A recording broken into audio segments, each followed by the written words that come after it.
eliminations for themselves.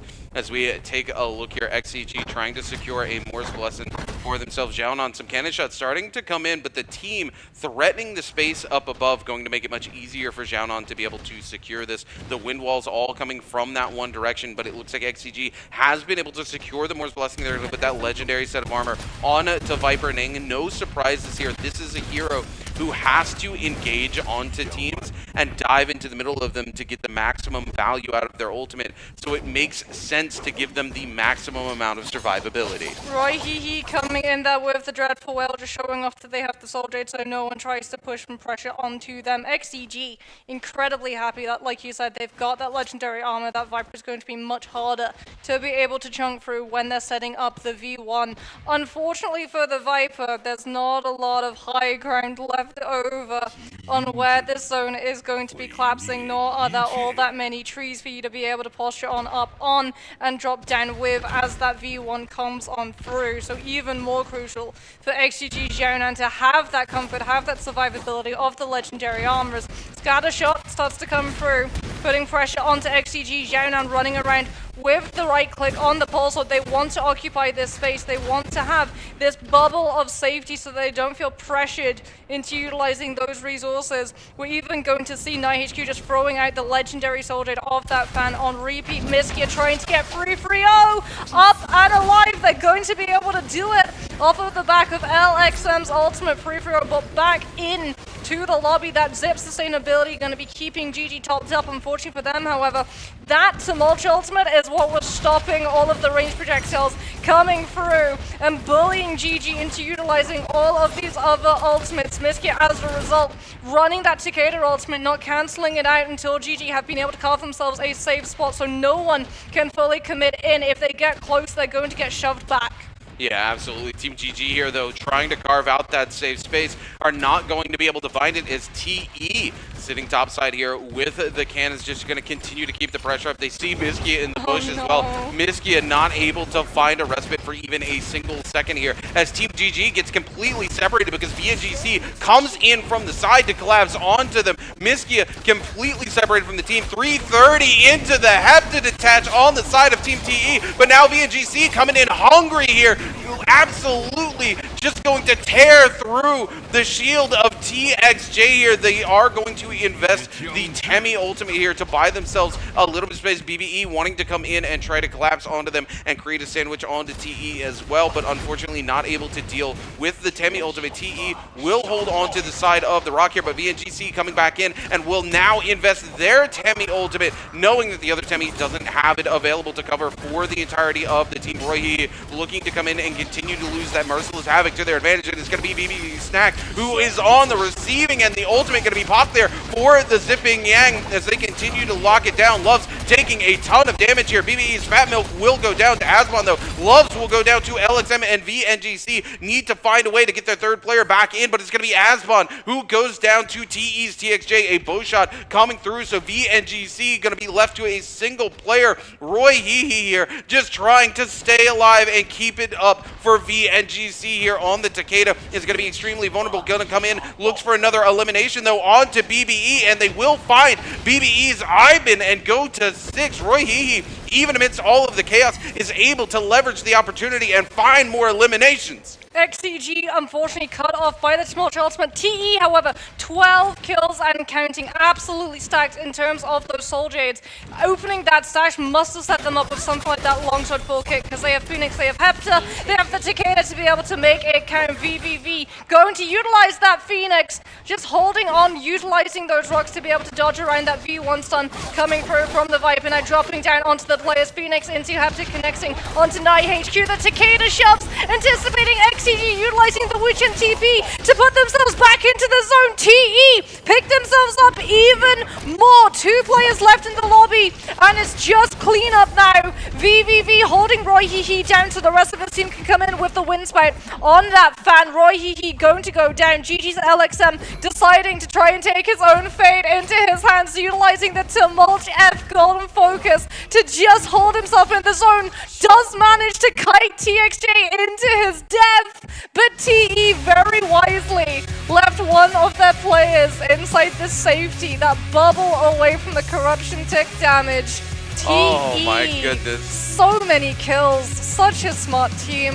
The fact that they were just coming in with so many of those soldiers, like they had Dragon's Roar, they had Phoenix, they had Windspite, they had Hepta, they're running Sand Siphon, they can survive all of the pressure coming through from everyone else. They utilize things like the Tumultuous Ultimate to lock down XCG when they're trying to rotate, so the Viper team gets incredibly vulnerable and has to burn through so many of their resources, like the V1 just trying to find a safe space in the middle of it all, so TE don't have to worry about the surprise factor coming through and can instead set themselves up into positions of dodging the stun and then punishing once it's out the way. Look, I have got to go back and touch on it yet again. The importance of leveraging the advantage you've built for yourself in terms of Dark Tide coins. Yeah. When we cut to our first Realm of Yang, the only team who wins the Realm of Yang is Team TE, and they have spent those Dark Tide coins on those crucial Soul Jades. Not just the abilities that come from the Soul Jades, but the stats as well. Who was it who loses or ties their Realm of Yang? It is KLA, and KLA has the best possible opening into the enemy team, but they are crucially holding on to like 30,000 Dark Tide coins that if they had leveraged by going shopping before they go into that Realm of Yang, they would have had the stats, they would have had the Soul Jades, they would have won that Realm of Yang, and because of that, what do we see happening? TE is able to power spike into the late game. KLA is forced into a terrible situation where they are trying to look for resurrections. They unfortunately run into a team, they get third-partied, they get one resurrection off, that player gets picked off, they don't have the money to buy resurrections yet again. I cannot talk about how important it is to press your advantage. If you have those Dark Tide coins, spend them. It is all about scaling. If you don't use the scale, you are going to end up in a situation like we seen Team KLA in this game, and it's perfect because TE, they spend their Dark Tide coins, and because of it, look at how many Soul Jades they have to take into late game. Look at the fact that they win their Realms of Yang. This is a huge wake-up call, I think, for a lot of these teams. If you're watching right now, if you're coming back, you're watching the bottom, I'm telling you, you have to pressure the advantage that you're able to build for yourself, and that's how you have teams like TE who are able to dominate lobbies like this. Yeah, because they get to use them both defensively and aggressively, right? We see when they have the Phoenix, you go for Phoenix to be able to just buy yourself so much spacing, but they know that they're going to be taking pressure from all of the other teams in the area, so he actually turns the 180 with the Hepta to actually not put himself into a fight, but to take himself further away from one, so no one is able to keep the pressure on the Takeda.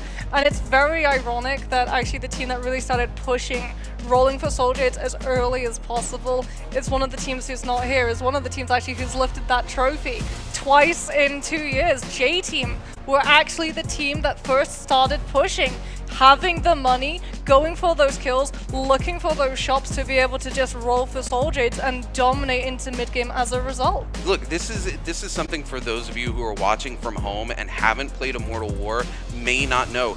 This game mode seems like there's only a couple of different tweaks from regular ranked, but realistically, it is all about scaling and being able to pressure the advantage from your ability to scale. If you have Dark Tide coins, you need to spend them. I don't care if you're spending it on Bane's Breath to get early game pressure, if you're spending it to roll Soul Jades, if you're spending it to get resources that you need, if you're spending it to roll for random purple weapons in Immortal War. This game mode is so drastically different from regular ranked, and the teams that are able to identify that are the teams that are going to do well. TE does it in this game. They pressure their advantage, and because of that, from start to finish, they're in such a dominating position. Yeah, and I mean, especially it becomes doubly so to have those Soul Jades when you're going into mirror matchups, because you have the exact same abilities, right? If you have those Soul Jades, you have the power to be able to pressure those abilities out from the other side far faster and hold on to them. As a result, we see TE every single time a fight seems to take a little bit of a turn against them, out comes one of those Soul Jades and immediately it swings back into their favor. We call them Soul Jades of Destiny for a reason. If you're able to pick them up, you are almost always destined to be able to come out on top of every fight. that you take, and you can see it reflected in the scoreline. TE comes in with MVP, picking up so many kills, and that is great for them because, yet again, the Sand Siphon composition is the best composition in meta. If you have a pop-off game and you pick up a huge chunk of points, you want to do it utilizing the best composition so that spending those hero points is not a waste. Absolutely. As we take a look here, TE 16 eliminations, a massive game for them. No surprises here. Massive damage coming in from VVV. 21,000 damage on Takeda, 8 eliminations and 7 assists. Our TXJ coming in, playing Temi though, 3 eliminations, but 11 assists. Same when with you the turn zip. over here, I was going to say zipping though. 5 eliminations and 11 assists means they had a 100% kill participation for their team. That's absolutely massive. I would not be surprised if Leo takes the MVP for this game because 100% kill participation is huge for them. As we take a look at the overall standings after our first 2 games, 5-2-1 down at the bottom right now. Not a good day for them. They were able to have a little bit of a better game this time around. They put 5.1 points on the board, but they're still sitting there at the bottom with a total of 5.9. DRG, this is a team we talked about. They feel like they're still holding back, Moxie, and it's not the time. They're currently sitting at 11th place. These points matter. I mean, FPX also unfortunately not able to climb all that high up the leaderboard. They've been denied that win strategy of Morris Blessing controls by every other Sand Siphon team in the lobby. Every single time they wanted to potter up for a Morris Blessing, someone else was there first, and a lot of the time that someone was the current leader of all 12 teams. TE, like I said, TE and FPX are so incredibly similar, and when they are locked in the lobby, if one of them is popping off, the other one unfortunately just gets their entire strategy cannibalized. Yeah, absolutely. As you take a look here, GG off the back of consistency, currently in 2nd place. KLA had a huge game 1 for themselves, but crucially, they made that mistake not to spend those Darktide coins, not to scale before they go into the realm of Yang, and it sets them back this game. So they're going to have to come into game 3, really looking to make something happen here. This huge play right off the rip. This is where FunPlus Phoenix identifies that there is going to be a third-party opportunity. They wait for it. They see the TP coming from the Wuchen, capitalize. TE here off to a huge start when they pick up these eliminations onto the NGC. XCG here trading blows with the members of JL. And JL, this is where AS, look, parry number 1 on the board, uses the F to survive, comes in, what do? They throw the blue again. Parry number 2. They come back for the weapon. They go, all right, I'm going to go for the blue here. And parried again. And AS just completely separated from their team. There's nothing they can do there. They continue to throw the blues and get punished for it. Oh, this is such a shame coming through from those players of FX trying to run away. They just get picked apart by every team in the lobby. XCG's Zhao Nan able to actually find that CC of the V1 onto Mizkya, who wants to hide behind the rock, doesn't manage to make it, and as a result takes so much damage off of the Pulse Sword and that Zone Corruption. TE's VVV forcing that Wuchen teleport into the cannon shot connection, just getting to melt through all of the rest of the players in that lobby with the soldiers that we've talked about, coming in with the Takeda F connection into setup of the Windspout, into Phoenix, into Hepta. TE's coordination. This is why they're one of my favorite teams in trios to be able to watch. And do you know what? It's not Leo who walks away with MVP. It is instead going to be VVV on that Takeda. Insane amounts of damage done for him, and a huge majority of it done with the cannon. You know, I gotta talk about this. Mortal Defiance showing up here means that Mortal Defiance was never procced on VVV. Yeah. That's how dominant of a position they had, how much control they had in this final zone.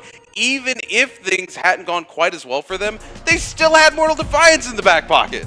Yeah, insane stuff coming through. Like I said, TE, when they approach those final zones, they always have something in the back pocket.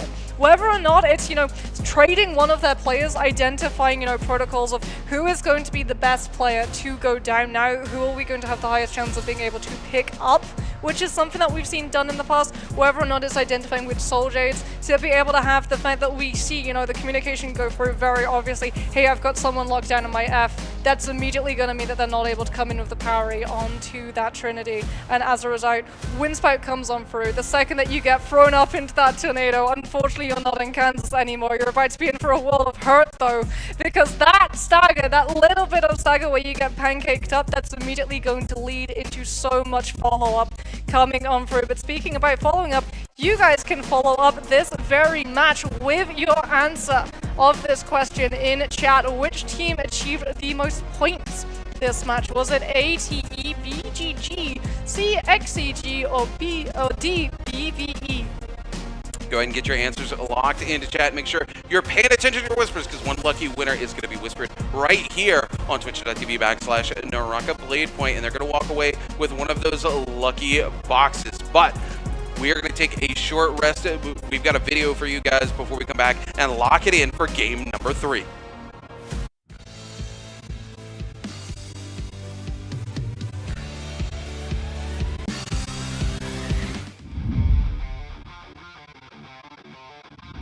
From the cannon shots of the Variomech, when it's going to be utilized, BNGC's mind, and Asbon trying to hold them in position. We're going to see Unique actually go down. The Kame also being picked up. Now it's just Pampi. They're going to be able to pick up 2 of those Soul Blooms.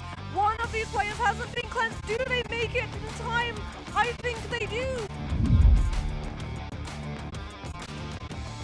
The F1 being invested here. He just needs to walk into one of those blues. He's not able to force one just yet, but they are taking control of this fight as TE's TXJ goes down. BBB will take Ivan down though, and now it's a 2v2, ladies and gentlemen. The Wisps coming in, invested. TXJ though, oh my goodness, he picks up Fat Milk there. Now it's a 1v2, but both of these players so low. Snack finds one. He needs to find the other one here. He's gonna opt to go for the reset here, 32 seconds. Snack is going to have to figure out how to win this fight very quickly. He's going to take some huge hits from that pulse sword. TXJ coming in there with the blistering edge, not able to connect onto it though. The clank coming through.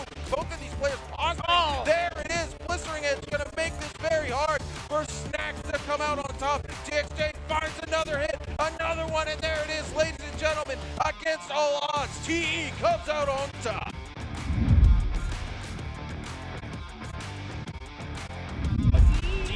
Take 2 with the Viper all coming in, and they actually get the stun, dropping down on top of BNGC. This is not what they wanted.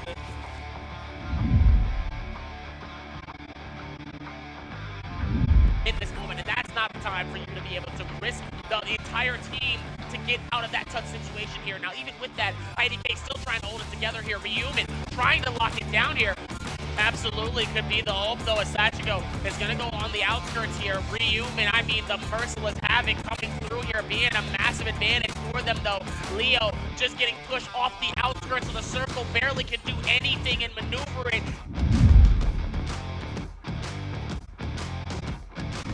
They're trying to dip out of this as best as possible, trying to dive bomb out of this contention with TE holding strong the flame breath, able to capture them inside this corner here and just giving them so much of a barbecue. Hey, can I get my number 3 like always, baby? As now it's going to start to skip through. The Sand Siphon comes in. They're going to corner them off the outside. Roy Hehe trying to stay alive, but it's not going to be enough as TE is going to be victorious in your game number 2. Yeah, TE, man, what a... We could write a textbook on this final circle and how they were able to come in and literally bully these teams out of the lobby. KLA coming from the top side here trying to hold on, but TE with the 20 bomb, they're going to go to 21, ladies and gentlemen.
everybody, and welcome back to the Naraka Blade Point Trios pre-finals. And if you think that means it's not important, you would be entirely wrong, because all of the 6 matches that we play here today, all of the points these players pick up, they get chopped in half. 50% stays safe, 50% moves along with them to Chengdu, and in trios, you can put together a lot of points in one day. Points that I'm sure TE are going to be very happy moving with them, because they just had an amazing first map of Holoroth. Yeah, absolutely. A huge game for the members of Team TE, and a textbook lesson for those of you who are watching from home who are looking to get into competitive and head into Immortal War about how huge it is for you guys to press the advantage that you guys make with those Darktide coins and spend them so that you're actually scaling into the game, because that scaling so important here. You know, we talk about it with Transformers all the time, but realistically every team is looking to scale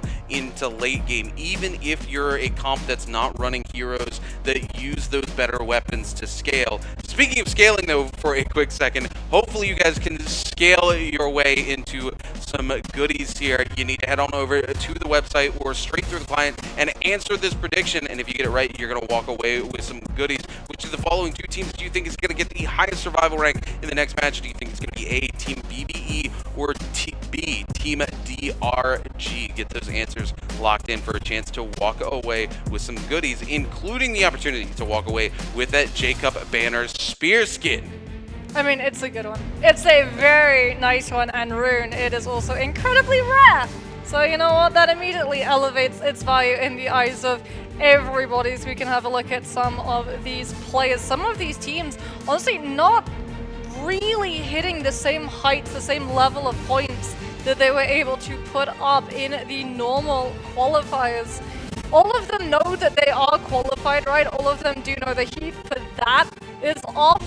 They are guaranteed to go into Chengdu, which is the reason why I think we're seeing a lot of these teams hold a couple of things back. But like you, pre-finals are incredibly important. I really do hope that they just do not find, even with holding back the strategies when they make it to Chengdu, the points that some of these other teams have picked up is just too insurmountable to be able to bridge. Well, you know what? They will have 6 games no matter what. And, you know, realistically, if you can come in and you can win 6 MVPs, anything is possible. True. So, this is still a very important stage of the game for these teams. It feels like certain teams, cough DRG, are holding things back. They have had such a good strategy developed throughout the year. Yeah. They're trying not to give it away, and they know no matter what, they are going to go to Chengdu. They're going to have the opportunity to utilize those strategies there, but crucially, they've got to put some points on the board today so that they don't have to win 6 games in Chengdu to walk away the champion. Yeah, TE, that, like, the heat for them is off. The pressure, the stress, all of that has been removed off of the back of an absolute amazing performance coming on through with that Sand Siphon composition. Heading back away from Holoroth on tomorrow's, I think we're potentially going to be seeing a couple different mix-ups come on through, right? We could potentially see Transformers get picked a little bit more, although as we've talked about on length so far today, Transformers, that point where it was the be-all and end-all of trios compositions, that is long since passed. Yeah, absolutely. Not only that, even though we had a strong Transformer lobby here in Game 1, we saw it during Day 1 and Day 3 of trios. Post that, we saw almost 0 Transformers come through. I don't think any of these teams realistically want to run that composition twice.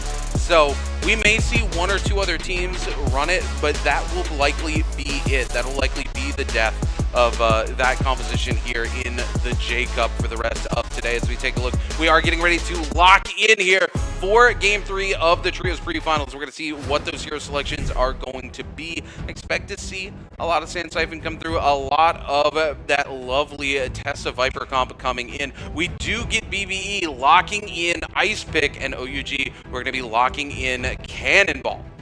I mean, if BB and OUG go up against each other inside Realm of Yang, that is dream matchup for us, nightmare matchup for each other. Because this is new Justina, right? This is 3 seconds of freeze on transformed unit Justina, and both the Yushan and the Feria are transformed units. As everyone else going to be playing either Sand Siphon or the Tesla variation of that Viper and Wu Chen. A lot of CC, a lot of aggression enabled for all of these teams, and for everyone that means right off of the rip we're going to see a lot of fighting for loot. Oh, absolutely. But you can bet BBE, the exact team they want to run into in that realm of Yang is Team OUG, because it is the counter mirror comp for them. They do lose a little bit of power into Sand Siphon. They are still very good into Sand Siphon, but they would much rather run into the mirror matchup and be able to absolutely destroy them. Time is going to tell here, though.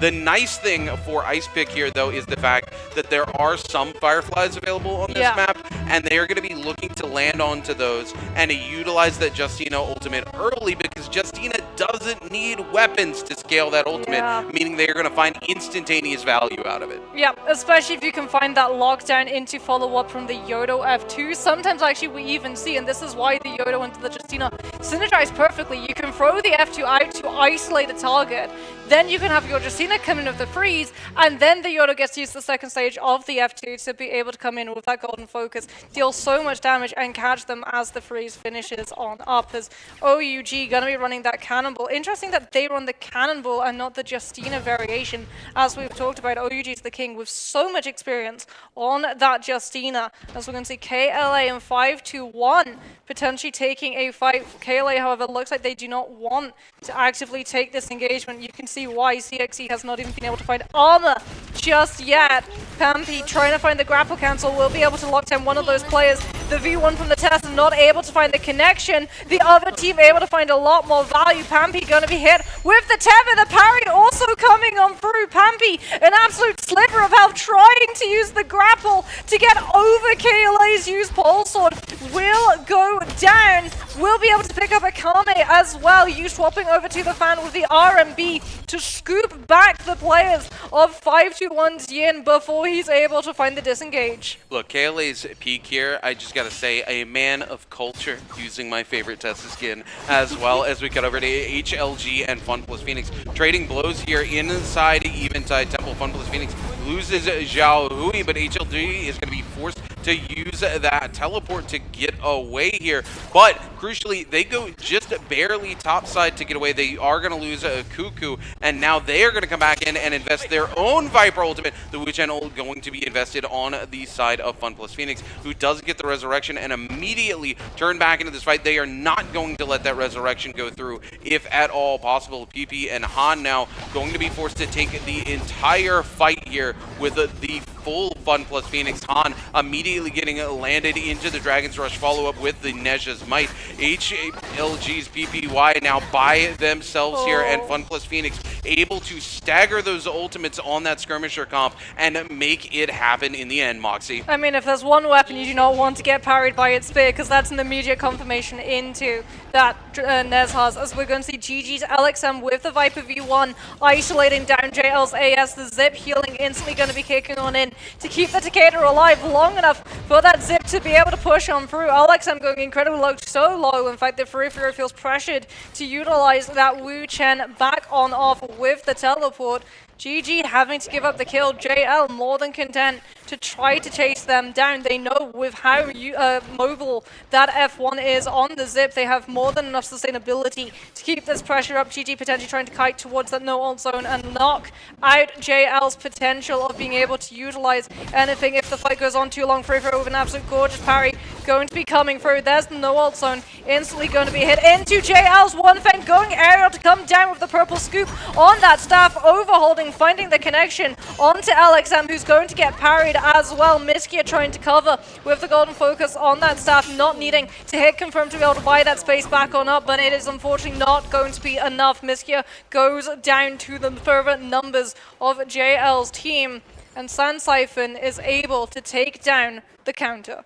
Yeah, this is absolutely huge for JL. They're able to come in. They clutch out their 4th elimination of the game. Team GG thought they had the strategy. They thought they were going to be able to position to that no old zone and come out on top. But off the back of the staff dropping down onto not 1 but 2 of their players, it was just too much damage for Team GG, who is still trying to find a full reset to come back from, realistically. So JL off to a tear here at the start of game number 3. KLA here looking to pressure over on to XCG, and this is a typical strategy you see a lot of these teams do, utilizing the treetop movement here as they pressure teams to look to get that full ult charge for themselves in the early game, because not a lot of those fireflies available here up near Sunwings, but there is really good loot. So you're going to see KLA continue to try to keep the pressure. They are going to be pressured off just a little bit by the members of XCG, who are able to find multiple of those range shots. So KLA playing a little slow here. CXZ takes quite a few shots, and now XCG sees an opportunity to pressure in. Zaunon really trying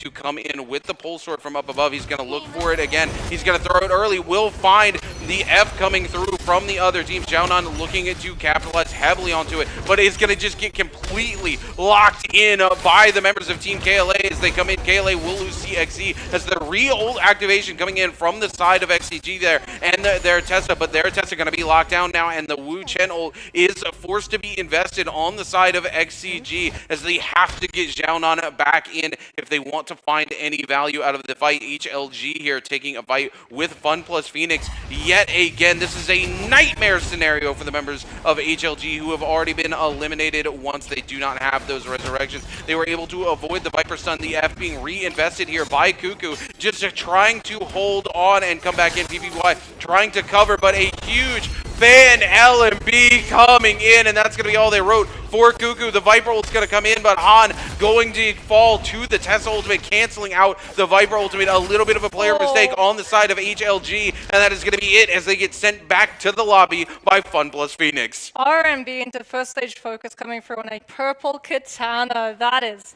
lethal. FPX's team coordination shown in absolute full. Speaking about team coordination, we immediately cut over to TE, who look like they've been utilizing a little bit of their money to roll for some of those Jades yet again. Rune incredibly happy to my left as he looks at how this team is going to be scaling, as this is a Sand Siphon composition looking to push themselves into that first realm of Yang, having the edge, having those unexpected Soul Jades this early on in the back pocket is going to give them such a huge win advantage over whichever team they find themselves facing up against as 5-2-1. Going to find themselves still with blue armor, purple weapons at least. Not really a lot of coins either to their name.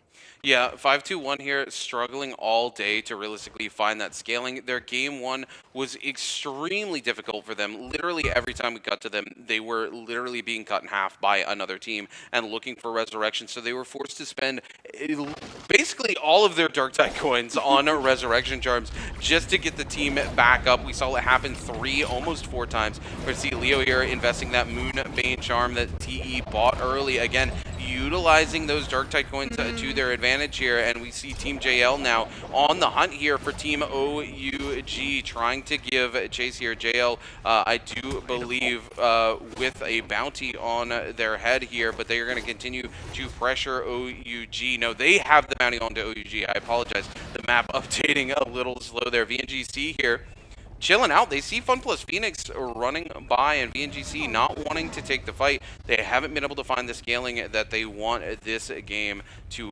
pressure these fights, and they do know that those Realms of Yang getting ready to come through as well. So realistically, trying to save those ultimates for an opportunity to take into Realm of Yang. Well, I would imagine, yeah, there it is. TE dropped that Bane's Breath too. Oh my goodness.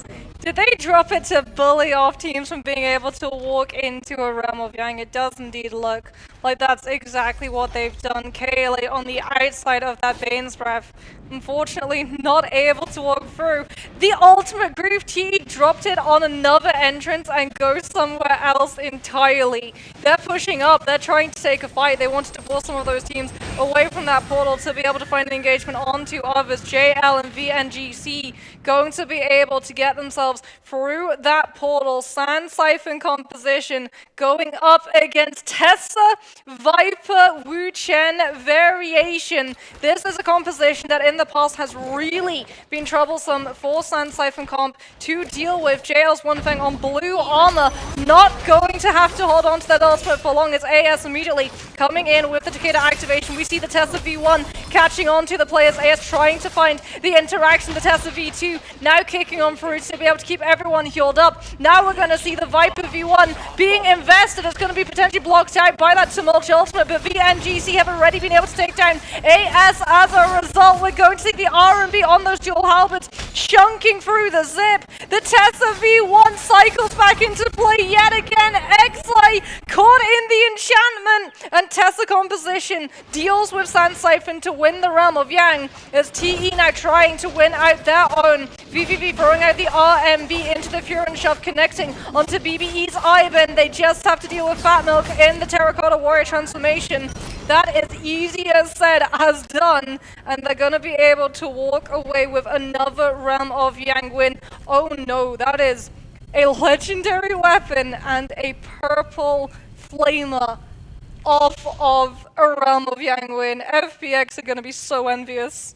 Oh my goodness, yes they are. VNGC, FPX here, both of them with Vermilion Birds Might. TE as well, TE able to win their own Realm of Yang. Fun plus Phoenix, I do believe, were able to get it from the box. This is a very rare map, Moxie.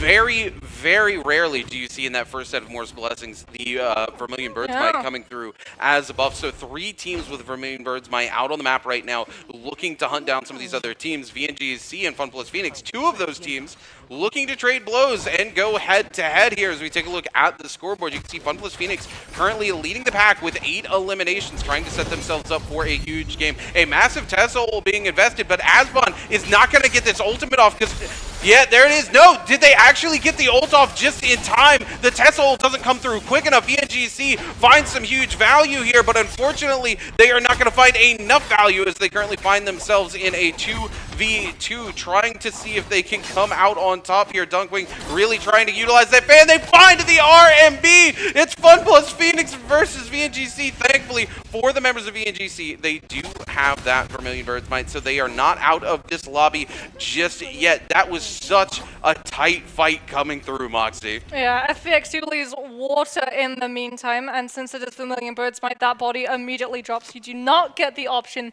to be able to hold on to the buff, so FPX, even though they've still got 40 seconds left on it, only 2 of their players still have access to it, as JL have 2 minutes and 19 seconds to make sure that their team still has access to this lobby.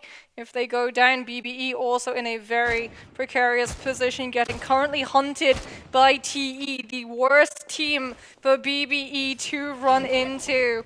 Unfortunately for them, TE, that team that won the Realm of Yang, having access to the legendary weapon, Leo going to get cancelled into with a ranged weapon coming through, Snack dropping the Yodo F2, looking to find the isolation, utilizing the second throw out of it to be able to connect onto the Takeda. We're going to see VVV come in with the ultimate, Leo able to find the parry, setting up into the Justina freezes. Ivan tries to cover for his Yodo, Snack utilizing the ultimate to be able to carry himself out of the fight, but Ivan goes down in the meantime, and now it's just Snack getting caught in the focus strike of the fan, scooped back into the range. TE are able to chunk through BBE.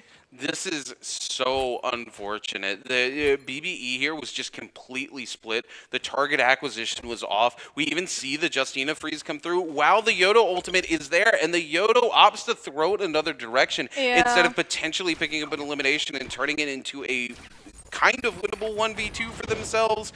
And unfortunately, because of that, the rest of BBE falls. They teleport out, and then the chase just continues. They're forced to end the ultimate early, and they all go down. 5-2-1 here, coming in with a massive stun onto Miskia, but they're just going to use the Wu Chen ult, trade ult for ult here, but GG cannot look to re-engage into this fight because they have no ultimates left in the tank. As we turn over to JL now, forced to take a fight with Fun plus Phoenix here because they need to get those soul blooms. They have 30 seconds to make it happen, and it doesn't look like it is, as we do see KLA coming in for the third party, snipes out JL's AS with a bow. Fun plus Phoenix gonna keep the pressure up as well. They don't want to take the fight with KLA though, though. They do want to pick up these eliminations, however. Fun plus Phoenix thinking about backing away from this fight. KLA continuing to keep the pressure up. They see that the Temi ult's been invested here, but Fun plus Phoenix going to be forced to use the Wu Chen ult to back away for here, because this is not a favorable engagement for them, and KLA is going to come clean up all 3 members of JL.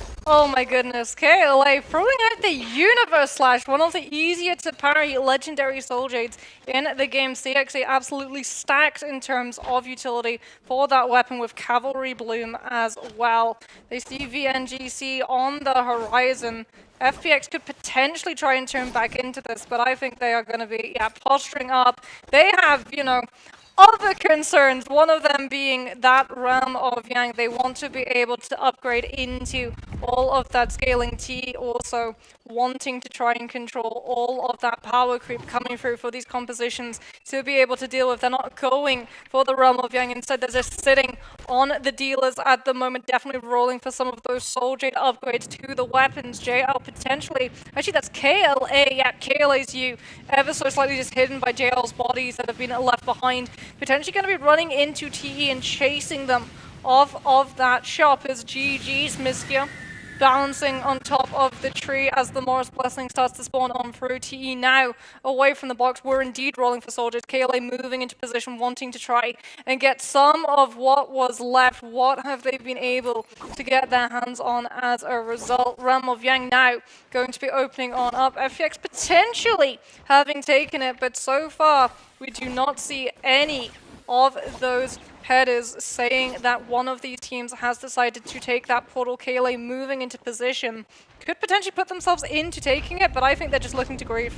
Yeah, GG here actually gonna have moved on to the Morse Blessing and picking up a Draco Storm. We're gonna see OUG and DRG going head to head, but that Draco Storm coming in as GG looks for the third party. The King completely caught out here. A massive parry coming through, and the King gonna find a little bit of value out of that ultimate before the Tesla ult comes through, and then the King gonna quickly be eliminated off the back of 330 with the repeating crossbow. SS so low here. Miskia really trying to come in, will find the pillar though, as SS lives to fight another day. And the third party from 5-1 as they sit topside, continuing to keep pressure onto both of these teams. 5-1 just sitting in the wings, waiting for these ultimates to be invested fully from both sides and find the perfect third-party opportunity. There it is, the Tesla going to be invested here by 5-1's Pampy, and it catches on to 3 players. OUG's SS included in that number. Yin, though, just getting absolutely blitzed through here by the other team. GG putting in work, picking it up. LXM finds the elimination. 5-1, though. Yin going to be the only player getting grapple locked down here. The worst possible connection for them. Miskia, though, going to get connected onto here by the ultimate. They will get just tethered, but unfortunately they are able to find a corner to get away from here. 5-1 will fall to DRG coming back in for the 5th party into this fight. KLA showing up for the 6th party as this continues to turn sour for the members of 5-1. Every single team they run into had a fan as well. Every single one of the players from 5-1 gets held into position by the RMB on that fan and just followed up after by everyone else in the team. GG now playing with OUG's Jin. You will take him down eventually with the dual halberds. In the meantime, TE were able to get themselves into a Realm of Yang, the only team that entered the Realm of Yang. So that kill tally does not go up, but they do, however, get access to the Mystic Might with the damage reduction, which they're going to be more than happy about being able to use and get aggressive. With 88 seconds left, as well as all of the intel of the players in the area. GG's free throw showing off one of those legendary soldiers, a dragon-like might picked up for those dual halberds, as it does look like everyone Rune is now looking to scale on up. TE, yeah, going to be picking up that Valiant Challenger. They'll have it in the back pocket when that Mystic Might runs out to keep having the information, utilize that scroll to hunt down some of these teams' locations so that they can take advantage of the 25% damage reduction that they still have for about a minute or so. Yeah, absolutely. GG here extremely happy with how many eliminations they put on the board with that Draco Storm. They literally go from like no eliminations to 7 eliminations. They pick up 5 of those eliminations on the back of that Draco Storm, and all of those skirmishes that go down. Oh, that's Phoenix and Hepta, I'm pretty sure. VVV's not going for the focus strike cancel, he's going for the horizontal. That is a sure sign of Phoenix in the back pocket. I mean, look at this. VVV, look at how much value they found out of it in Game 2, going into those endgame circles. Why would they not go for the repeat performance here? We're going to see the tether coming through. Fun Plus Phoenix's Don Quing eating that seduction there, but they are going to be okay because Water sitting topside with the ballista. Don Quing was used as bait to try and push everyone into that ballista range instead of it being on blindside. FPX unfortunately going to have to make sure to abandon it to be able to get everyone into position and keep him alive, as there are so many more teams in the area than they expected. Yeah, XCG here trying to trade blows with DRG. DRG going to be forced to use the Wu Chen ultimate, but XCG crucially holding on to their own ultimate. And Fun Plus Phoenix, while we're watching this chase goes down, Team GG was in such a strong position. They picked up 5 eliminations, and Fun Plus Phoenix just sends them back to the lobby. Oh my goodness. Yep. That's been one of the problems that GG has run into in the past in MVPL, right? A lot of the time they see that they have 5 kills, but they don't play it safe. They still keep themselves playing aggressively. It's why GG were always a team in Transformer heavy lobbies where they would lose the players to the Craps because they would be so aggressive. They would put themselves into line of sight of those TN highs being able to pick them out. And unfortunately, it means that FPX are able to pick out GG and knock them out of the lobby. FPX, by the way, 12 kills! 12 kills, 18 players left in the lobby, and FPX have already been able to put themselves over double digits. TE also in the running to be able to walk away with an MVP. I believe they're on something like 6 kills themselves, so they're going to be incredibly happy and looking to try and bring those kills into the top 5 teams standing. We're going to see Ballista come through from TE this time around. I tell you, TE and FPX, they are so similar in their strategy, literally utilizing the exact same thing. That Ballista coming on through DRG, force actually into just sitting behind the Wu Chen wind walls to block the range projectile as TE goes on the hunt. The Ballista looking to try and catch some of these players. The Morris Blessing spawning right next to it. And TE with control of Ballista this early on are going to make it so hard for everyone else to approach. Look, this is one of my favorite things to do when I've got a bounty locked onto my head, is to jump onto one of these ballistas. If you have never successfully landed a ballista shot into the middle of somebody's chest who's grappling onto you while they have a bounty onto your head, you just have not lived. It is so just satisfying, and TE knows it as well. Not only that, they're going to be able to take control of this box. Nobody is going to be able to contest them here, as they just have ballistic control. Well, there's no more tumultuous. Yeah, there's no Temis left in the lobby outside of theirs. They're going to come in. They're going to get this box completely for free. That's a legendary swarm, a set of legendary armor to go on to VVV here as well. I'm not sure if they're going to take the swarm or find anything else from the box here, but even just that legendary set of armor is going to set them up for such a huge end game, Moxie. The problem is they're going to have to contest with Fun Plus Phoenix, who already have 12 eliminations under their belt heading into late game and have done so much scaling. Oh, are we going to get a Shadow Jade mine final zone? Okay, that's going to make the Tesla even scarier to play into. It's going to make it harder for the Viper because there was just so much scenery and terrain to be able to hide and block line of sight with the V1, but that just sets the Tesla up to have even more strength and power. That's why Tesla is so good in this composition. Not only do you get so much more CC, it covers the bases of the weaknesses. So you're always taking a fight where you're on favorable ground, either for the Viper or for that Tesla. As TE going to be taking a little bit of pressure, TXJ losing some of that purple armor as they try and rotate Takeda composition, really wanting to take control of one of these rooms. So if they get pushed upon, you go directly into the blender of the ultimate, and a lot of the time just having the presence. I hear an overcomer. You and me, same brain cell, Moxie. Immediately was like, was that an overcomer I just heard in my microphone? Yeah, we're not near Imperial. We don't get the horse noise noises going on through.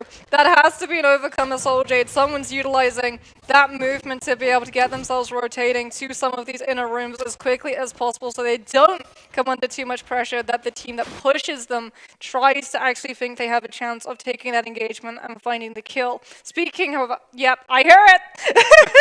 I know there's an overcomer on the field. Unfortunately, it's incredibly easy to parry, so I think we're only going to be seeing it from zoning purposes. It's extremely easy to parry unless your name is Takeda and you've got Furins to back it up into the late game where you knock somebody sideways, you hit them with the initial stage of it, and run them out into the zone, Moxie. So somebody here clearly setting themselves up for the late game. This is Moxie's favorite noise to hear. Moxie loves some ponies coming in off the back of that overcomer here. We're taking a look at DRG, who unfortunately has not been able to find the scaling they want into this game. They have 4 eliminations, though. They are trying to head into late game and make the most out of it for themselves. I want to take a moment here to talk about some of these teams as we get ready to head into the Buccaneer phase, as Zone 5 is going to be collapsing onto Zone 6 very shortly in about 60 Morris seconds. on the field! Yeah, Morris getting ready to come through here. XCG, VNGC, these two teams really playing for consistency today. And this is a pick, a choice that I heavily agree with. They know they're heading to Chengdu no matter what. They don't have to play for huge pop-off games. They can just look for that consistency. VNGC did try to find one in a game number 1. They didn't quite find what they were looking for because of the cannonball compositions. Realistically, just controlling those final zones. So now they've just turned around and started to play for consistency. And as long as you play for consistency and you're in that top 6 range, you can really find yourself sitting in a strong situation. Xiaonan! Xiaonan taking so much damage. That was a through. great armor reset. He was taking so much damage. They are going to come inside. They are going to find another blue armor reset here. They are able to find a gold set of armor to put on that Tessa. Quite crucially, though, they're looking to dip back to the box and go in for seconds. DRG Sanzi coming in, going to take some of those shots. XCG, though, they really want those seconds, but they are going to be forced away here. The Wu Chen going to be forced to use that F to buy the resets for him and to buy them back into safety here as we hear that burst arrow coming in off of the bow. And so many of these teams saying, we are not going to let you dip your toes in for seconds. TE did indeed pick up that legendary swarm. I believe it's in Leo's hands as they're going to try and rotate the zone, pushing them away from that safe little corner.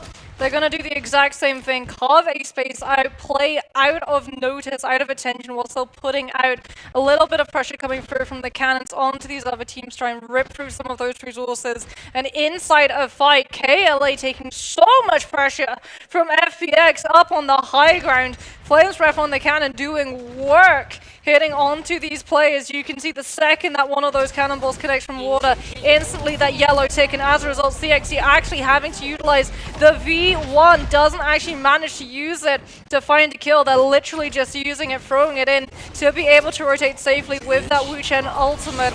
Now, unfortunately, they're going to be so vulnerable. You don't have the ultimate from the Wu Chen to disengage the Tumultuous ultimate. TE see an opportunity, grab KLA's U as a result. They will get hit with the Tessa V1, but your Sand Siphon, you're able to heal up all of that pressure immediately. VVV did force the ultimate, however, to be able to use those shoves so that FPX doesn't drop onto them, who've instead turned their attention onto VNGC. Caught on the low ground, Roy Hihi incredibly low, having to utilize the Tessa ultimate coming on through. There's the overcomer! FPX's water! Taking advantage of Donkwing's V1 stun. Easy to parry, but not easy if you're enchanted and not able to red flash. That was mean. Oh my goodness, we love to see the overcomer coming in, and wow. While that takes place, XCG will pick up the final remaining member of KLA and send them back to the lobby.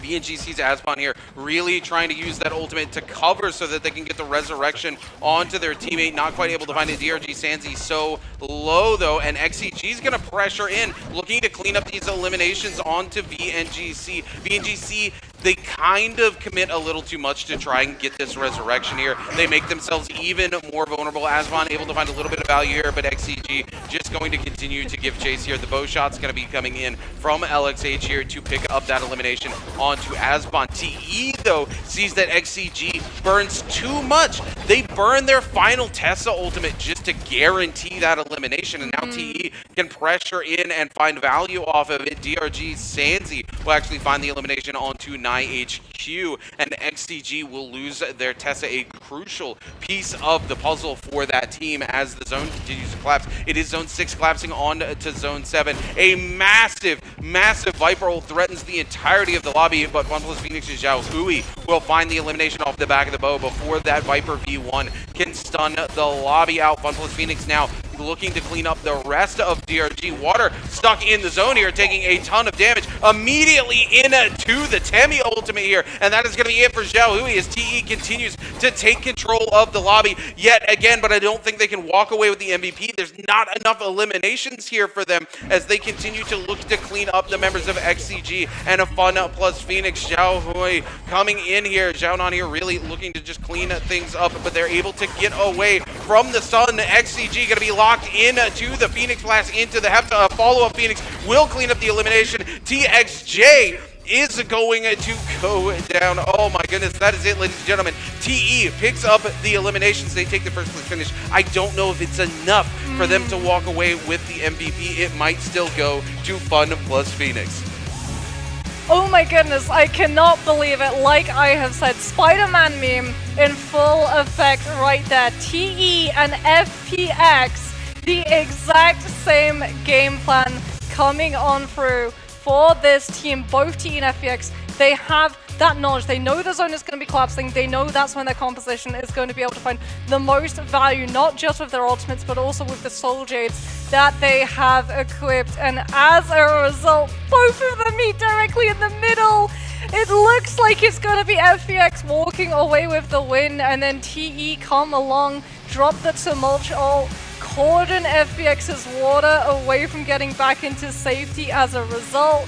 He doesn't have the V1, he isn't able to carve that safe space out for him. So when FPX get aggressive and try and chase down all of those players who ran into the zone, they play themselves directly into TE's hand, who yet again made sure that they'd scaled all of those Soul Jades to have in that fight. You see it coming through from the Takeda, Phoenix into Hepta, immediate follow-up, really good stuff coming through from this team that have very clearly identified the win condition of Sand Siphon and make sure that they hit it every single time they run the comp. Yeah, absolutely a huge game for them, and it's going to be their second MVP here with the back-to-back TE setting themselves up for an incredible day, like you said. And again, it comes down to that scaling, right? They know that into these mirror matches that they are going to need those Soul Jades. They are able to find the crucial Soul Jades. They put them onto Takeda because they know that BBB is going to be able to find those shelves with the guaranteed follow-up. And if you are forced to eat Phoenix Blacks with the follow-up coming in from the Hepta, it is just so much damage. It is so much pressure being put on to your entire team that you are forced to expend ultimates, you're forced to spend resources that this team TE doesn't have to, and at the end of the day, that is how you win games. I mean, not just that, but the fact that they're able to control the Morris Blessing. Like, they see it coming through, they know that Ballista is in the area, they make sure ahead of time that they are sitting directly on that Ballista seat, so not only do they guarantee they're the ones that make off with the legendary armor, they also keep a lid on all of the resources that are contained within the box as well. A lot of the time, those teams, when they push for Morris Blessings, yes, they're going for the upgrades, but the fact that you get Vitalia and shield potions alongside them is a really big boon to a lot of these teams, because the later on in the game you go, the less likely you are to be able to open up those troves and get that instant replete of all of your resources. Yeah, absolutely, especially going into the late game. This is something that we have discussed at length. In the early to mid game, you can afford to not have so many resources at your disposal, but as soon as you start to head into that mid to late game, you really enter that Buccaneer phases where teams are trying to shred those resources away from you, and there are going to be so few resources available on the battlefield, so you've got to try to hold on to as many as you humanly can going into those final moments of the game, so that when things do go wrong and you're able to break away, that you have the resources to take that full reset so that you can find a door back into the game. I mean, not just that, the fact that they're able to control that one Morris Blessing pushes a lot of those other teams into trying to fight out over the next Morris Blessing, because you can see the difference, right? When that next Morris Blessing spawns up and it's directly in the middle of Shadow Jade and it's on the low ground, all of those teams in the area, they're like, well, we kind of want what's in the box. But if we step to that box, we're going to take the pressure. And one of those teams is going to be so hard pressed, is going to need the upgrade so much that they have to bite the bullet and step in front of all of the damage. And in that instant, it was XCG. And you saw how low they went to be able to get a hold of the legendary armor. All of those resources they could potentially have picked up were burned immediately on the recovery. Speaking about burn, TE burns FPX out of an MVP. I will continue saying it. These two teams, they are so similar in their mindset that a lot of the time it eats into how the other is able to play and how many kills are actually up for grab in all of these lobbies. As we take a look here, yet again, Team TE coming in with the back-to-back MVP here. You can see the damage coming out here from BBV. 15,000 damage, 7 eliminations, and 6 assists on the board, Moxie. The team coordination. It's an absolute joy to get to watch, right? And Sand Siphon requires so much coordination to be able to pull off correctly. The fact that TE, like we said, they play to have all 3 of their players survive for the final zone. The fact that every single time we see them walk away with an MVP, that is exactly what happens, is what is most impressive about this team. Their mechanicals are so clean. Their understanding of their hero is absolutely exemplary. But where they really come together, literally, is their coordination. Yeah, I mean, this is a team that, again, we talk about how similar they are to Fun Plus Phoenix.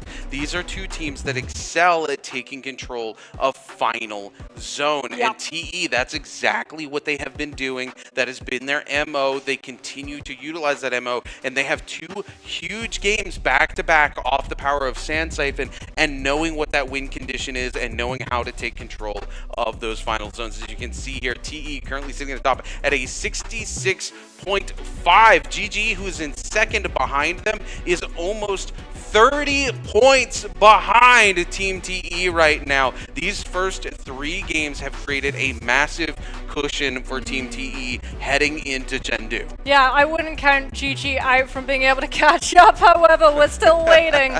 It is only the first half of the day, and you know what that means, Rune? That means game number 5. Game number 5 for GG, and Holoroth are still waiting. Obviously, to get that, you have to go through game number 4 as well. But speaking about just how similar in strategy both FPX and TE are, we'll get to see as we have a look at these replays. KLA coming in here with a Tessa ultimate, locking down everyone to be able to follow up into you with that pulsar, doing so much damage. Immediately swapping back into the fan, throwing out the R&B to catch 5-2 once again, directly in the middle. Here's FPX with that absolutely filthy fan R&B into first charge focus strike on that Katana off of the back of all of that CC on the Tessa V1. Oh my goodness, Fun Plus Phoenix here really just cleaning up so many of these fights. This was so close when we moved into this. BNGC did manage to get that V1 ultimate off there, but they weren't able to find any more value out of it outside of the single elimination. And when we go to 2v2, Donkwing is able to find both players with the R&B off of the van, and it's so much damage. There's nothing they can do. Team TE here turning on to BBE, and just absolutely massive. This is where BBE just crumbles. They fall apart. There's no coordination. I've been completely separated.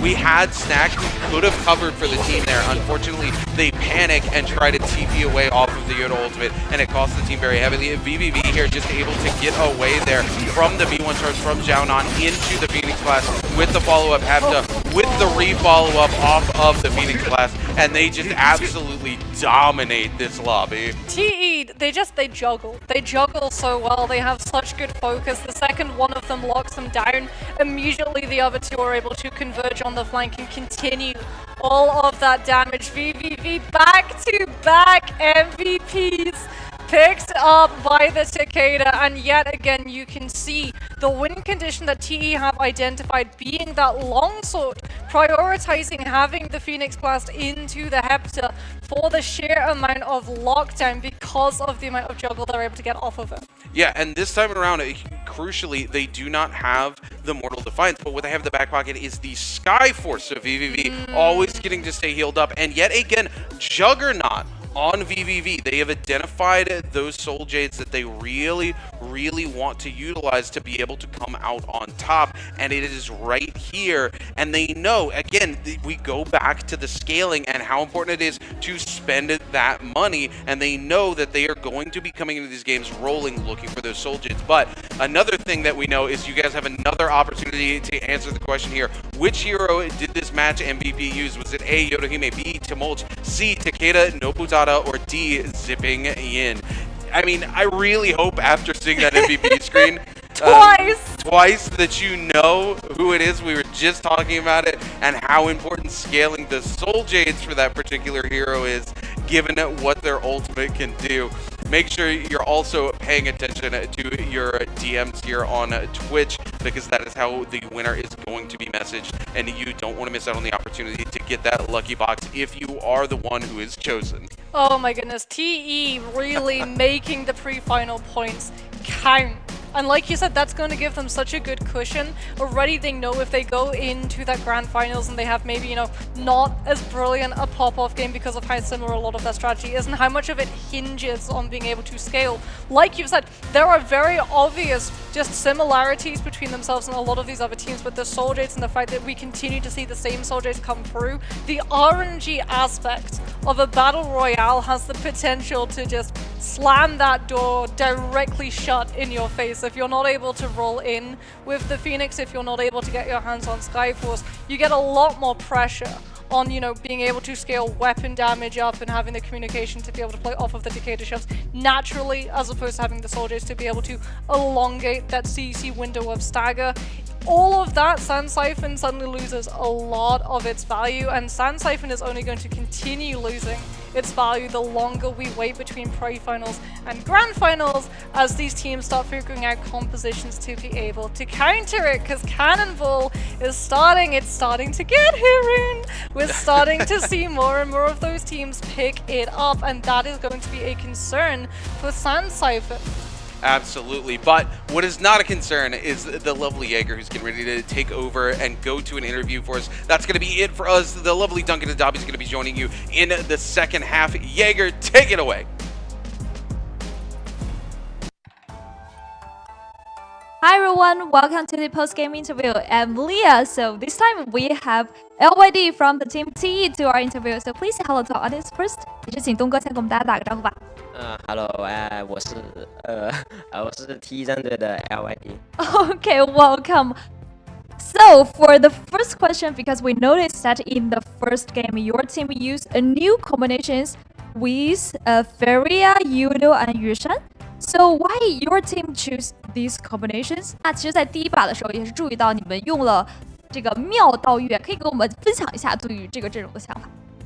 这个阵容呢，我们主要是不想玩双变了，然后就，不是不想玩双变啊，是因为双变玩得太累了，然后我们就玩这个阵容。然后首先这阵容打架能力很强，然后收人能力啊什么的都很在线，然后我们也能很高的保证回阳剑的胜率嘛，因为回阳剑你第一把能赢了，后面就很顺，然后落地也能杀人，所以我们就选这阵容嘛，当然也是拿了最后一个3刃。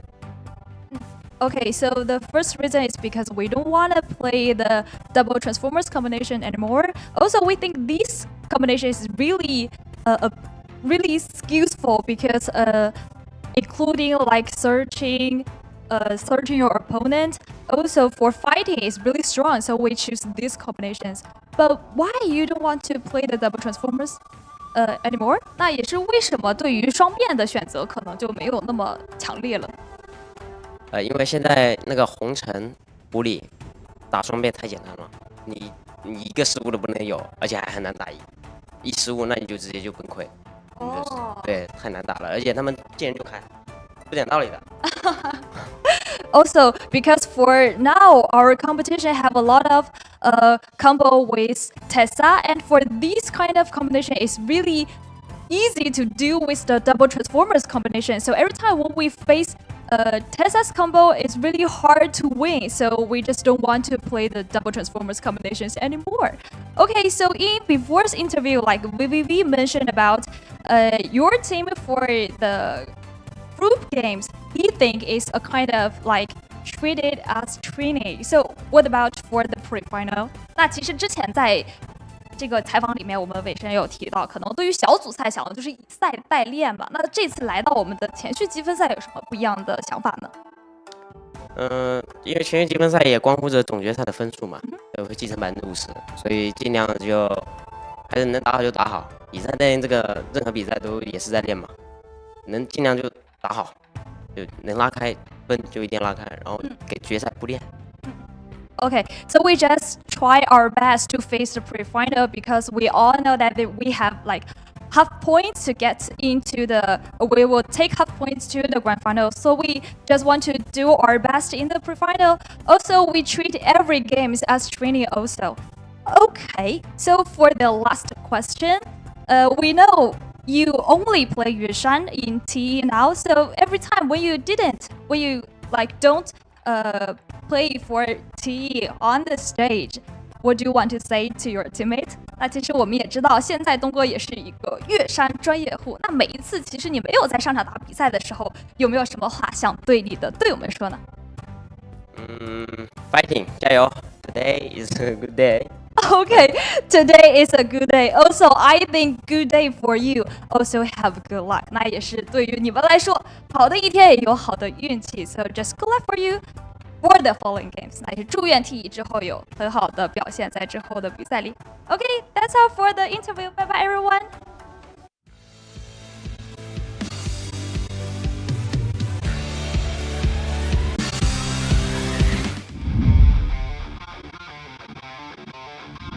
From the cannon shots off the Ferromech, one is going to be utilized. BNGC's mind and Asgon trying to hold them in position. We're going to see Unique actually go down. Akame also been picked up. Now it's just Pampy. They're going to be able to pick up 2 of those soul blooms. One of these players hasn't been cleansed. Do they make it in time? I think they do. The F1 being invested here. He just needs to walk into one of those blues. He's not able to force one just yet, but they are taking control of this fight as TE's TXJ goes down. VVV will take Ivan down though, and now it's a 2v2, ladies and gentlemen. The Wisps coming in, invested. Whoa! TXJ though, oh my goodness, he picks up Fat Milk there. Now it's a 1v2, but both of these players so low. Snack finds one. He needs to find the other one here. He's gonna opt to go for the reset here, 32 seconds. Snack is going to have to figure out how to win this fight very quickly. He's going to take some huge hits from that Pulsar. TXJ coming in there with the blistering edge. Not able to connect onto it though. The clank coming through. Both of these players positive. Oh. There it is. Blistering edge going to make this very hard for Snack to come out on top. TXJ finds another hit. Another one, and there it is, ladies and gentlemen. Against all odds, TE comes out on top.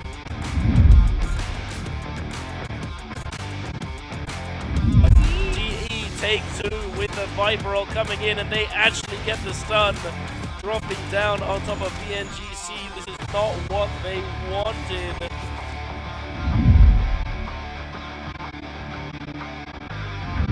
In this moment, and that's not the time for you to be able to risk the entire team to get out of that tough situation here. Now, even with that, IDK still trying to hold it together here. Ryumin trying to lock it down here. Absolutely could be the ult though, as Sachiko is going to go on the outskirts here. Ryumin, I mean the Merciless Havoc coming through here, being a massive advantage for them though. Leo just getting pushed off the outskirts of the circle, barely can do anything and maneuver it.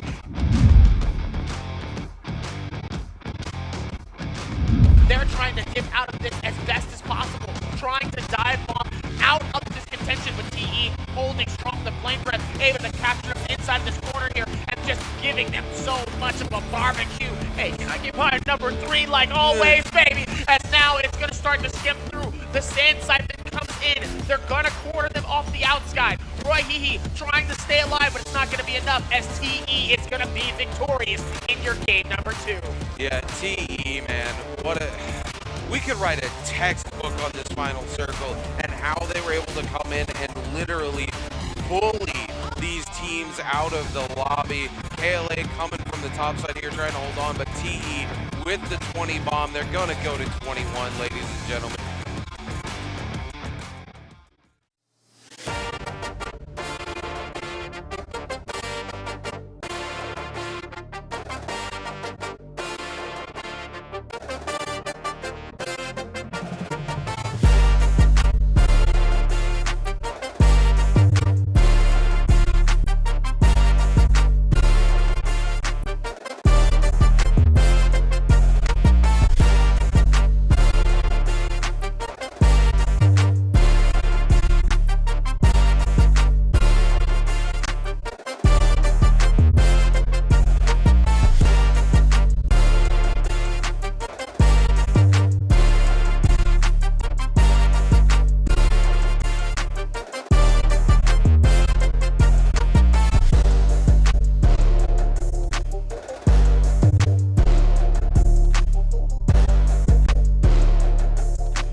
And welcome back, ladies and gentlemen, for the second half of our Trios pre-finals day over here in Shanghai in 2023's J-Cup.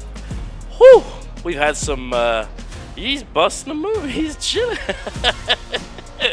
But we have had some amazing games so far. You know who else is feeling themselves? Who's that? Hey, TE.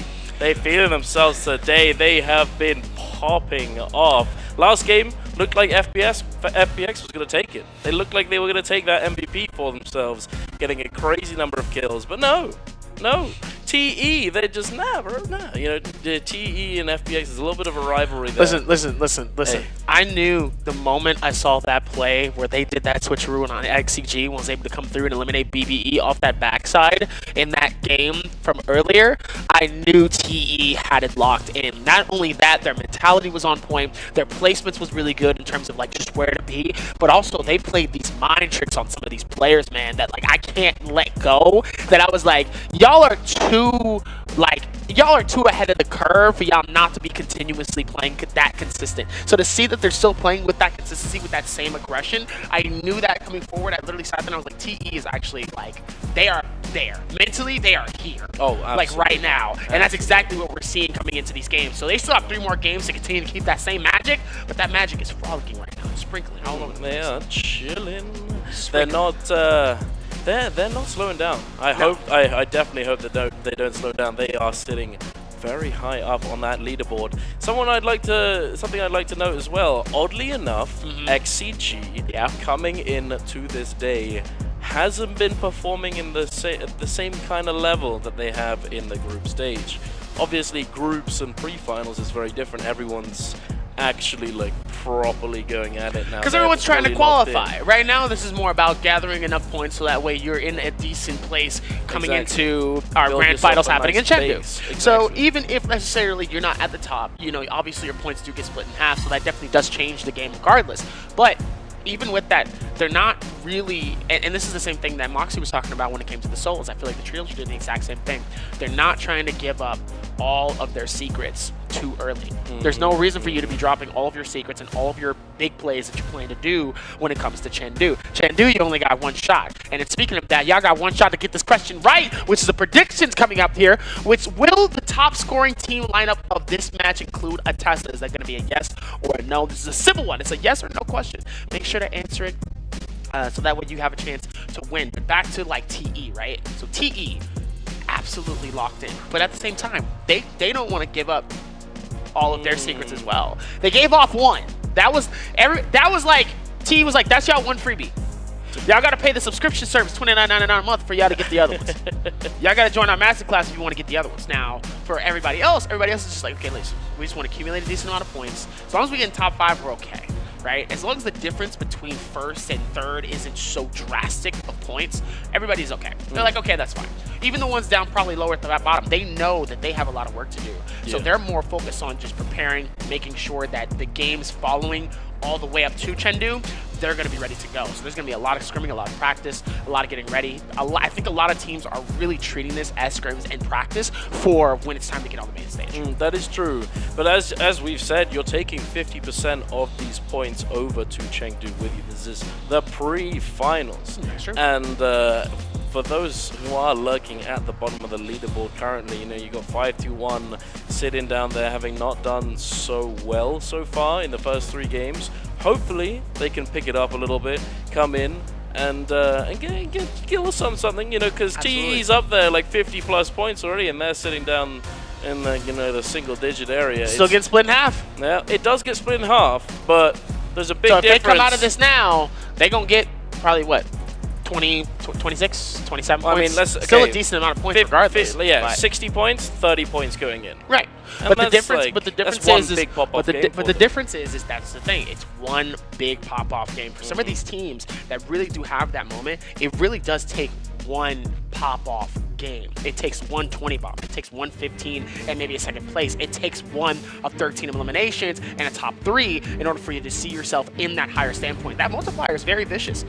It can be very, very vicious depending on where you're at and how many kills you're getting. You can end up getting eliminated early, but if you have 10 eliminations, you're still going to look pretty good going into that final circle. Yeah. So you obviously just have to make sure that those kills align with where you're trying to be towards the end of that game. And obviously, a team like XCG, they already have proved that they can do it. Yeah. For TE, they're proving that just to show that, hey, we are going to be a problem maker when this happens. Notice how TE was playing some decent games, but they wasn't absolutely popping off. I think they had one game. One dub. In the group stage. In the group stage. But then when it came to this, now they're really trying to stack up on those points because they do see that it's time for, now's the time to get the head of the pack. Yeah, exactly. Now you want to be leading the leaderboard on the points and taking as much into Chengdu as you can.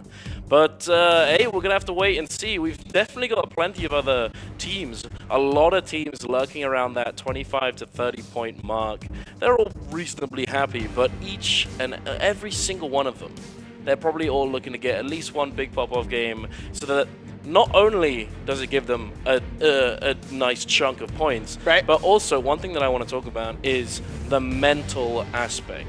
You know, if you don't perform very well in the pre-finals, going into the finals, it might be a hindrance mentally. And also vice versa, if you perform extremely well in the pre-finals, it can be that good confidence boost that when you do get to Chengdu, that you got this. You know, like you know that you did insanely well in the pre-finals in exactly the same lobby that you're going to be playing.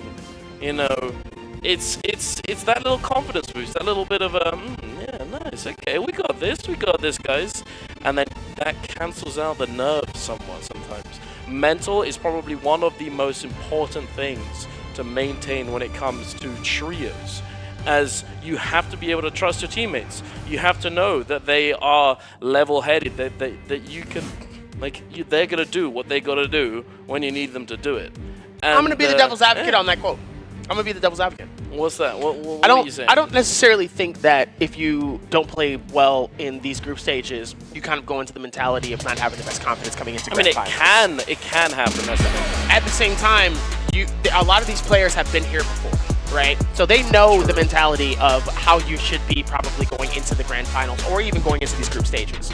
Like, these are players with heavy experience. I'm talking about teams like GG, XCG, Fun Plus Phoenix, KLA, OUG, TE, XCG, JL in some way, shape, or form. JL is new. This is a brand new team that got accumulated. This is brand new players that haven't even had the opportunity. They came in the second half of the MVPL season. You gotta imagine where their mental probably is, knowing how people are going to lock this in, and especially accumulating all of those points. There's a little bit of a thing of having that confidence boost, but then at the same time going, you know what? No matter how the performance is, we're definitely gonna go crazy. Especially for teams that already have at least got an MVP. At this point, these teams are just trying to get some extra bread. Yeah, exactly. They're just trying to get some extra bread. Exactly. But hey, we are taking a look, ladies and gentlemen, at our character composition picks for this Game 4 of our pre-finals day, and it's not looking like there's anything too different. We're seeing a lot of Sand Siphon with your Tumulk Zipping and Takeda. We're seeing that Tessa, Viper, Wu Chen, Attack on Titan variation. We still haven't really come up with a name for it. I feel like Silent Fox kind of works nicely. You know, they got the Fox from the Tessa, you got the Silence from the Viper. It works kind of nicely. I mean, it definitely does work nicely here when you do see the decent amount of teams here that's trying to land in very interesting situations here. We've got a few that's really landing super quickly. We got Fun Plus Phoenix heading towards the Tower of Sunwing's Rest, or at least before it, especially with teams like XCG. We got DRG and KLA immediately in this kind of open section here near Autumn Plains. Meanwhile, we got GG all the way in Stillside Temple, away from really every player. But BBL has opted to get a little bit closer more towards Council Courtyard, as you saw from that bottom section. GG way over here on Infermos, right near that south side. But check this out. VNGC, TE, 521, NJL, all landing in this nice little S-type area. Desert Graveyard, Spring Valley, probably near that waterfall location as TE is going to be heading straight towards it off the interior. So obviously they are heading right into it in order to get that one going. Looks like Fun Plus Phoenix's Don Quinn got caught in a tough situation. A 1v3 by himself here, trying to see if he can keep it alive. X-Donin immediately gets absolutely shredded by the Takeda, trying to follow suit with it as well. Don Queen trying to see if maybe they can get away from it, but it's not going to be enough as XCG continues to keep that completion going. They're going to absolutely decimate the team, try to get everybody to scatter as much as possible. KLA tries to come in for the possible 1v3 as well here, but then now Zalue actually ends up getting caught by one of the players from KLA, and now he's getting heavy focus by one of the players as well. Starts to try to back off here as much as possible, but it's not going to be enough as KLA finds a free elimination alongside that same team that came through immediately, which was XCG, and was able to find theirs. And just like that, they have lost out on 2 teammates off the rip. Indeed, but we are jumping straight back into the action. We have TE and VNGCT of Penultimate Games MVP going hard, already having taken down a member of VNGC, using this Viper ult, getting the stun, locked down onto Asbon as well. BVV is looking to chase down Mines.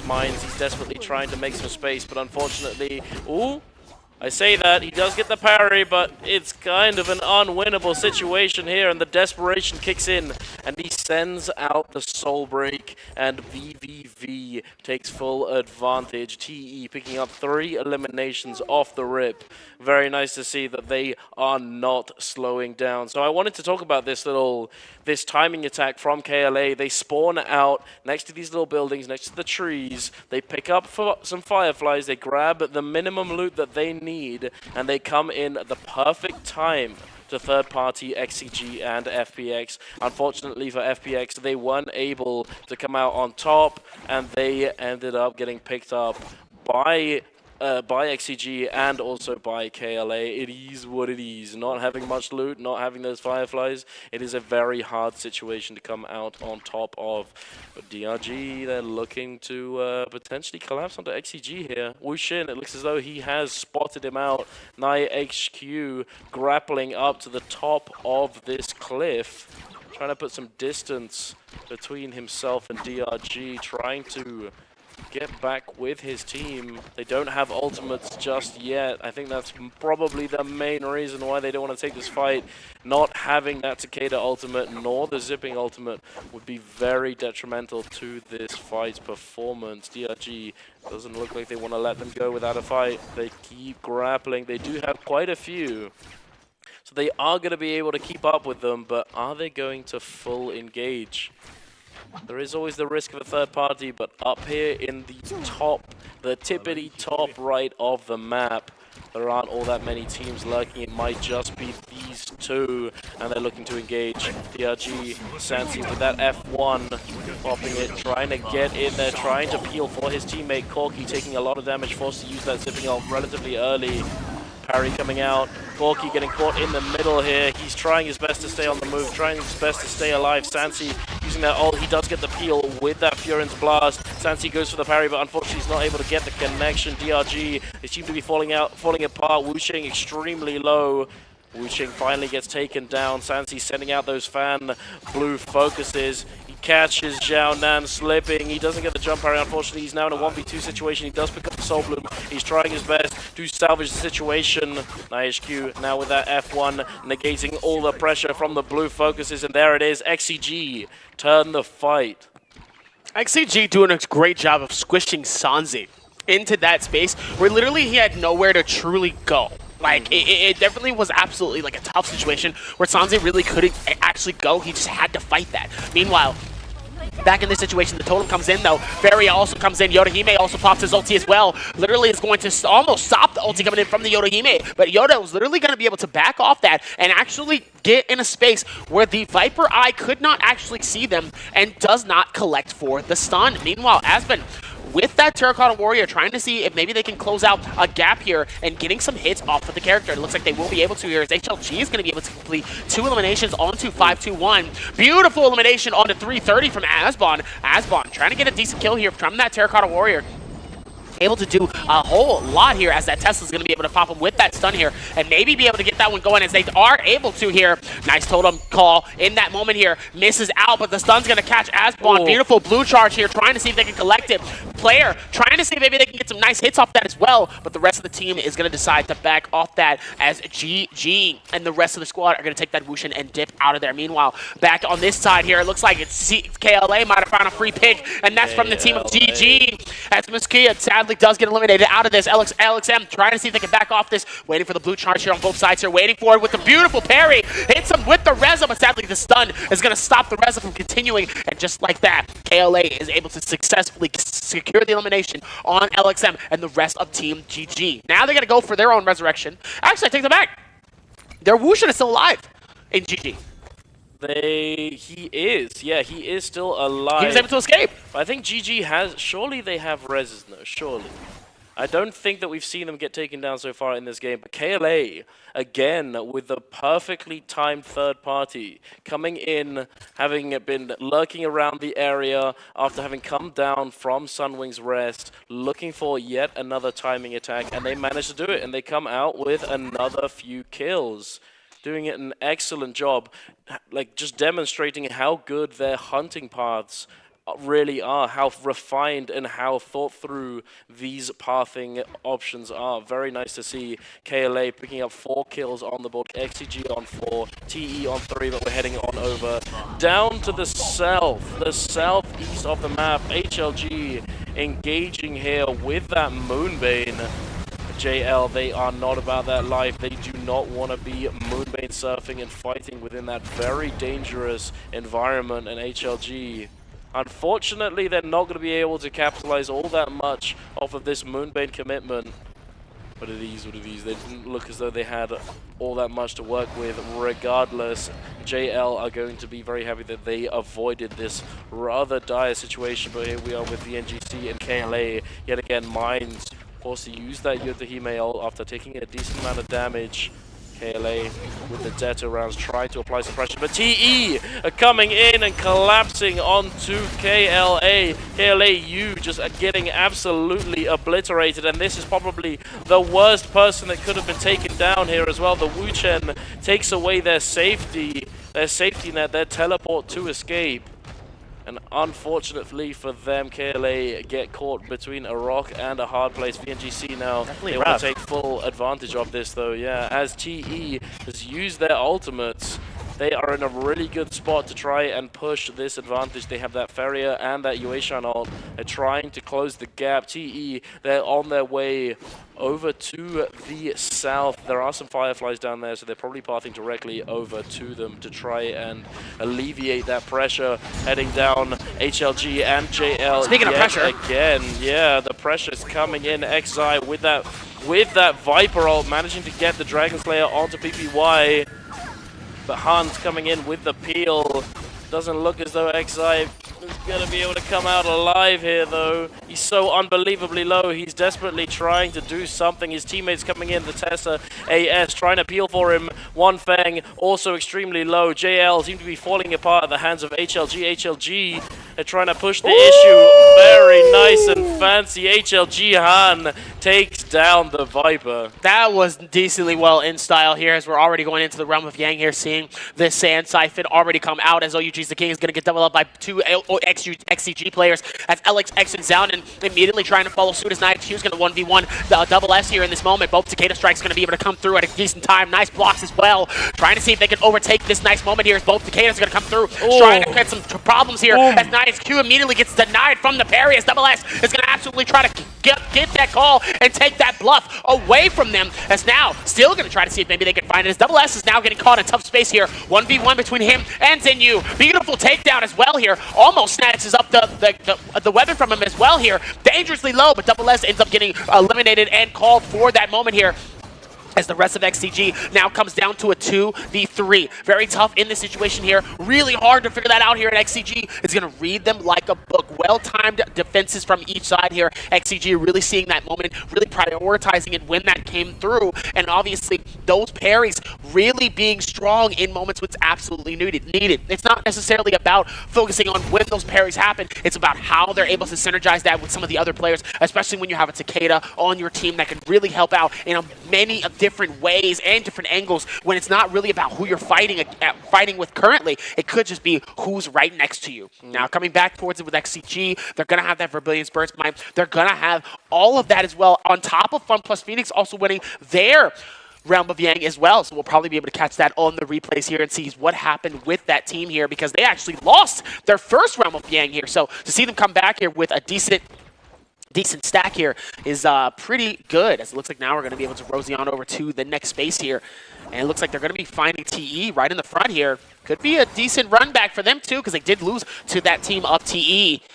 Let's see if they might actually be able to push on towards it, using up a lot of resources here just to try to see if maybe they can catch one. Leo's off the backside here, could be a little bit far behind. TXJ could be potentially waiting for it here as Triple V is going to hit some hits off the repeating crossbow. Nice bow shot as well coming in from Leo, as they will be able to potentially connect on it here. Nice stop coming through as well. Nice. Dongquing gets dropped immediately from the staff, and just like that, he's deciding to back off this. Both of them trying to see if they can rotate this off this time, trying to see if maybe they can call it. Nice Takeda ulti to come through, has caused some problems with that Viper ult. It's going to come through. Sand Siphon is going to slow down their movement. Both Fun plus Phoenix absolutely stuck. The Ghost is going to be able to at least stop that for a moment here, as the enemy team is going to decide to back off this TE. Is going to hit the Wushin, going to take that team out of there, and decides to back off, go for the reset. Meanwhile, Fun plus Phoenix is definitely on the search, and they are grabbing and they are looking.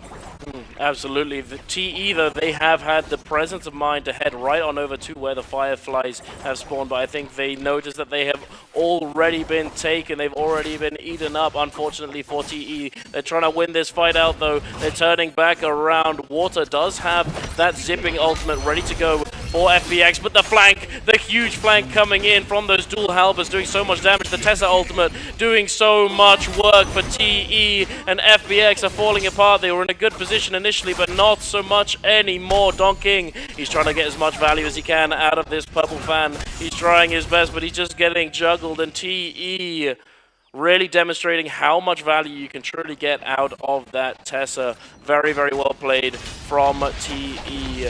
BBE now in dire straits, trying his best. Oh, but unfortunately, Fat Milk, he's not going to be able to salvage the situation into the face of OUG, and OUG eliminate BBE from the lobby. Another two teams also been eliminated from the lobby so far. 521 and JL, unfortunately, all three of these teams are out for the count in this all perish. Game. Indeed, they have. TE topping the leaderboard with 7 eliminations alongside XCG with the same number. And here we are with the Plus Phoenix. FBX grabbing it out against BBE in the realm of Yang. Donking going dangerously low, but it does not matter. The zipping is there to keep him alive.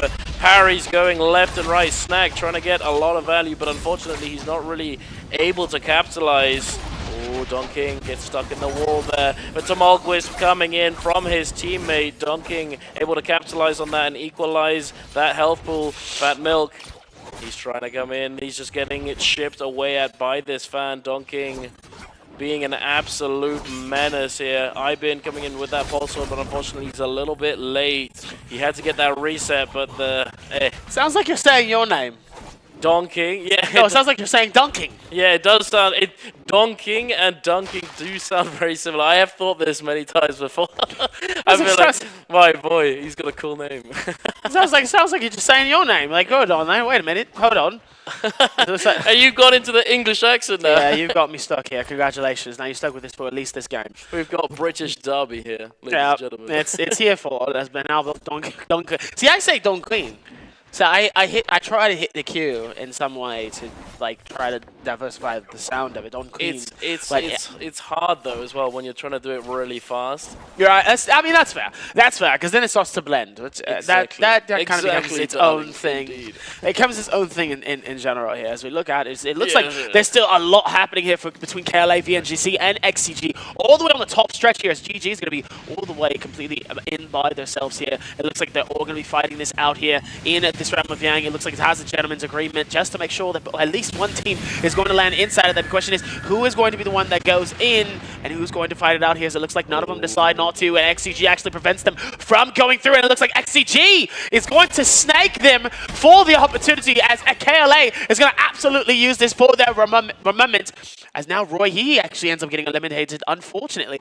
But meanwhile, the NGC actually ends up going into that, but it looks like they could potentially get a free one here if no one decides to fight into that one. Now XCG and Fun Plus Phoenix fighting this out yet again for a part 2 of this momentum. And let's see what happens. And both of them trying to see if they can cascade this on. Both of the heals coming through. Beautiful takedown coming from Nye HQ. Trying to see if they can hold it. There goes the first set. Siphon as Nye HQ is going to be able to hold strong for their team with the Takeda. Don Queen also pops yes as well. Immediately gets targeted by LXH. Both of them trying to hold strong. Nice hit from the pulse sword. Trying to send Don Queen back out. And it looks like Takeda trying to do so much work here with the distance. LXH with a beautiful, beautiful parry. But Don Quinn's Ghost is going to be able to help stop them inside of this absolute monstrosity of insanity. Don Quinn getting destroyed here. What was that from the fan? I can't tell. And they can barely hold on to whatever they have left here as the rest of XCG gets that payback from Fun Plus Phoenix. They secure the Realm of Yang. Very nice. I'm impressed that you managed to stay in the accent there during that shot. I was pretty impressed. That was pretty impressive. I'm learning.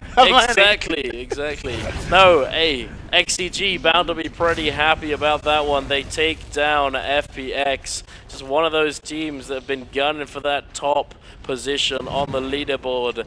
Now they need to take down TE in this lobby. XCG, I doubt they're very happy about their performance so far today. They've been, they're very self-critical. You know, they're very self-critical, they're very aware, and they are definitely, they're bound to be a little bit upset about it, but they're coming in. We've still got plenty more Naraka to play. This is only the 4th game of the day so far, and I reckon XCG are looking for that first place finish for the pre-final day before Chengdu. OUG looking pretty comfortable. So many Mystic Mites. Yeah, so many. All the Look Mystic Mites. There are going to be no stragglers left alive by endgame.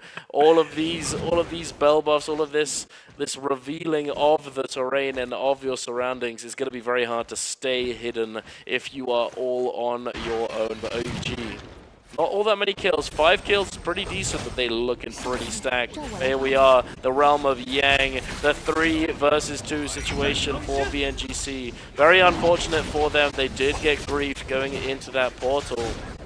The Viper coming in with a huge silence. I think the Viper actually silenced all 3 members of VNGC. The Tessa ult came in to follow up, and it was just the Jeej. It was absolutely cooked. They couldn't really do anything about it, and only 2 members of VNGC actually made it into the Realm of Yang. But it looks as though they are going to be able to pick up that rebirth charm to try and resurrect Roy Hee Hee so that they have a chance going into the end game here. Roy Hee Hee only on that white armor though.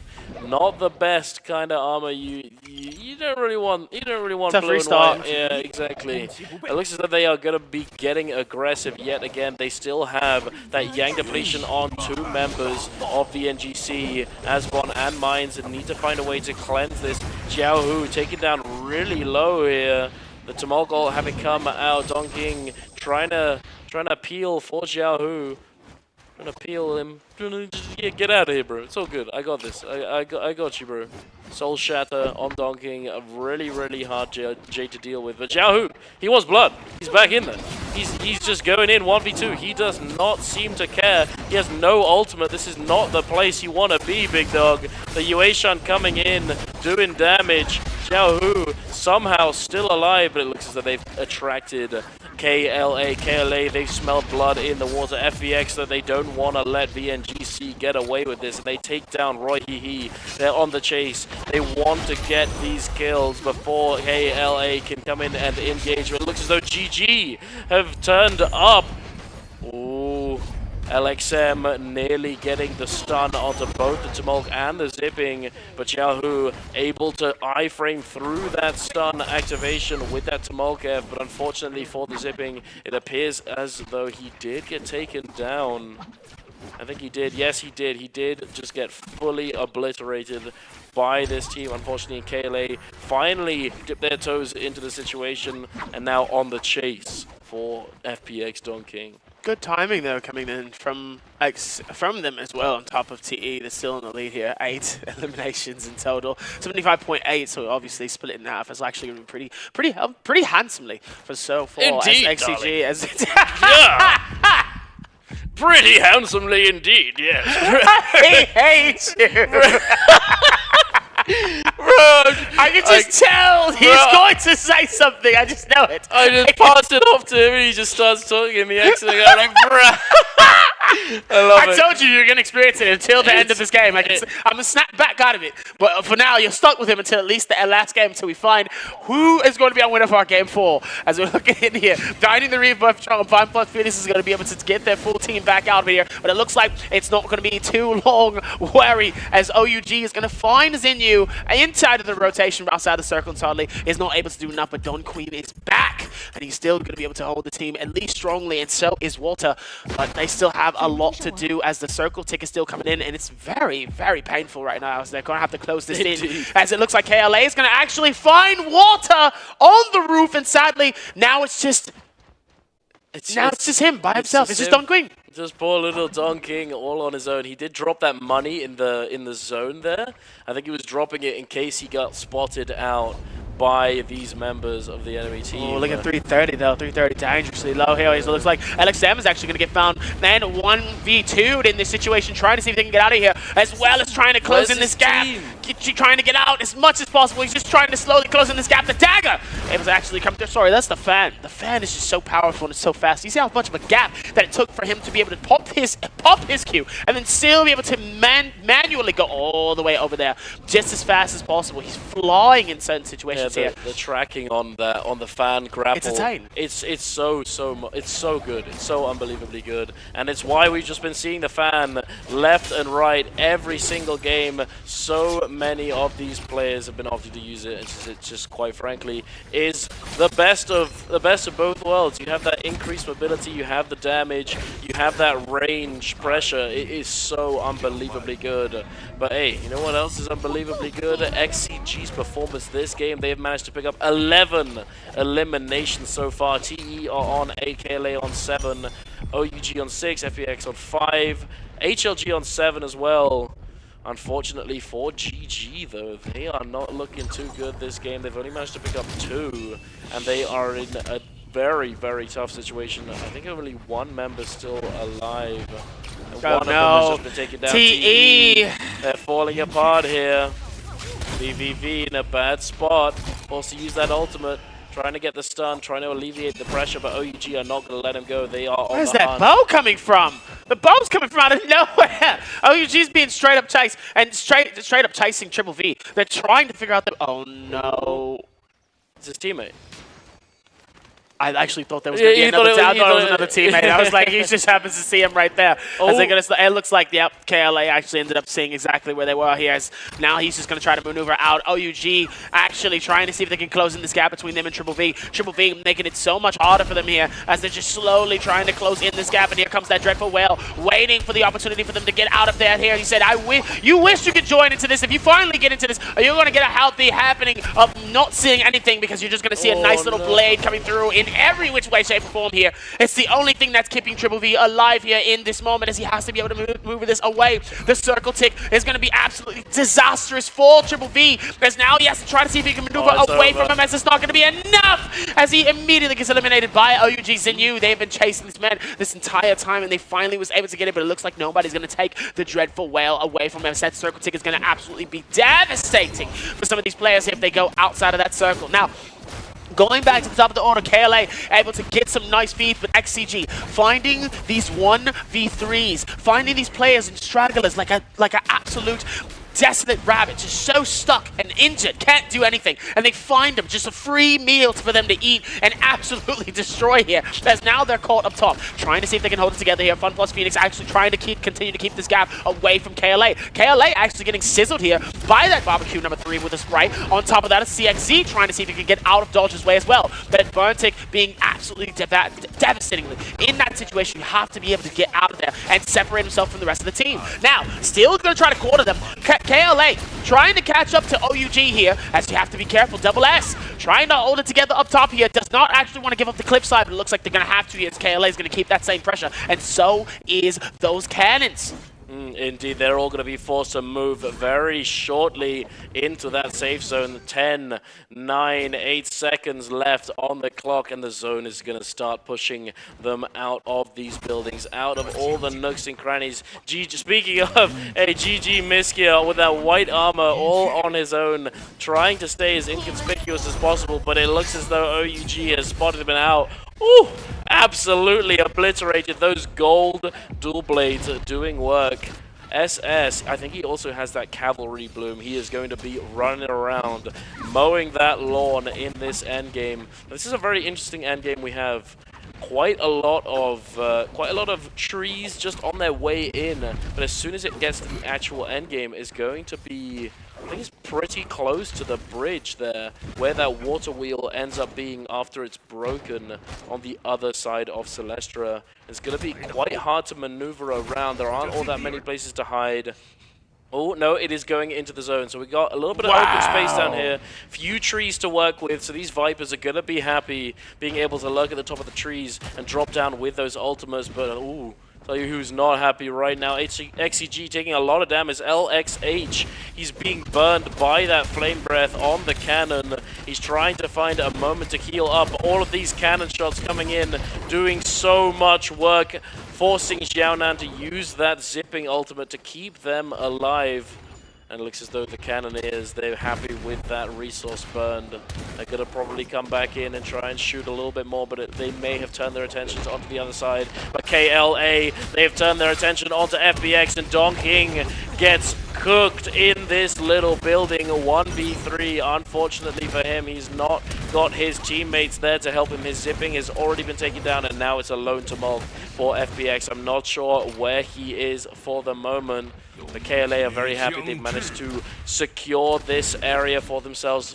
They've secured this building. They're going to get aggressive, though. They are jumping onto XCG. NiHQ taking a lot of damage. That Tessa ultimate coming in. They might be able to salvage the situation if they're able to stay together, but it doesn't look like they're going to be able to do so. They're sandwiched between DRG and KLA, and DRG just absolutely destroy them here, committing that Takeda ultimate, that Tumulk ultimate, and the zipping ult to keep them nice and healthy. They are not bothered. They are going to take full advantage of this situation. KLA now going up to 10 kills. XCG on 11. Han now trying to close out this kill onto CXZ. KLA are falling apart now. They're trying their best to stay together, but HLG are forcing them out of position, unfortunately for them. OUG over there at the edge of the zone, engaging onto the remaining members of KLA. KLA peak now very, very low here. The Takeda ult's coming in, and there it is, the musket shot to finish him off. But OUG now, they're becoming the target. The Tumulk Wisp coming in,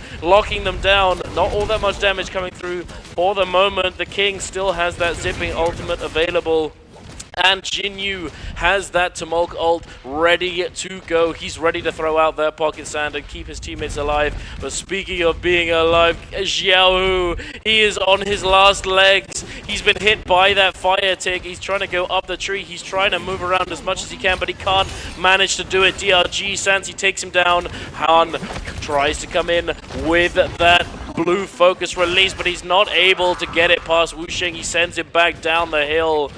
Ooh, it looks as though we have DRG and HLG scrapping it out now. XCG lost 2 of their members. LXH has managed to find a bush to hide in for the moment. HLG Han just getting sent into the zone without using his ultimate. Wuxing just absolutely obliterating him with these golden halberds, and now PPY taking a lot of damage from DRG. PPY locked up into the zone you go, and you are getting cooked.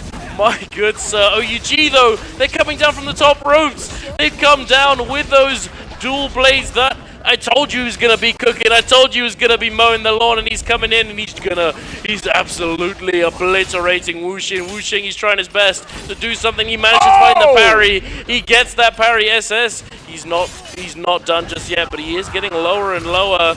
The zipping proc does keep him alive. That F1, he does manage to negate that blue focus.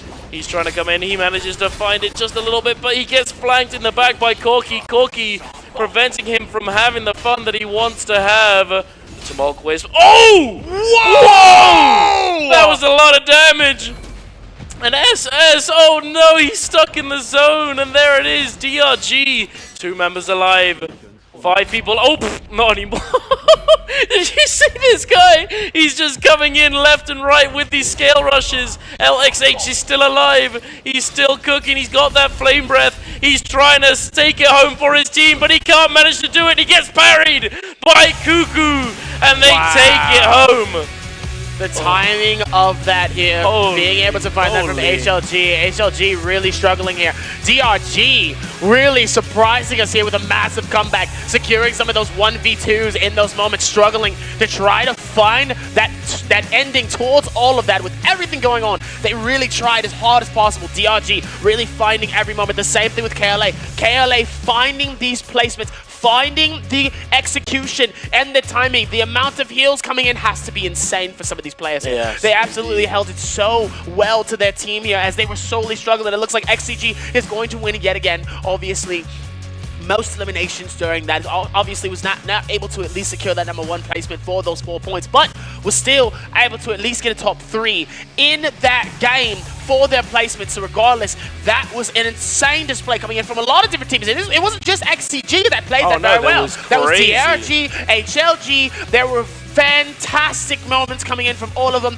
One of them being absolutely sending 2 players just like so far from outside of the circle. Double S can't even get back into the circle because the sand siphon literally slows down his movement by the time he gets close. Literally, he's just stuck in the sandstorm. He's like, and he cannot actually get out the circle. What a well-placed game, a fantastic final circle, and I know DRG has to be feeling some type of way because they were down at the bottom.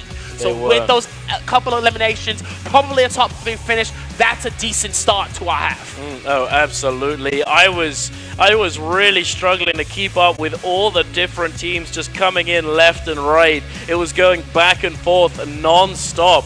They just every single team, they were going in, they were capitalizing on the burned resources of a team, burning their resources, and then they get collapsed on, and it was just a domino effect. The entire lobby just... That pole sword. I'm telling you, that pole sword was absolutely devastating. Just and he just sent him. Bye!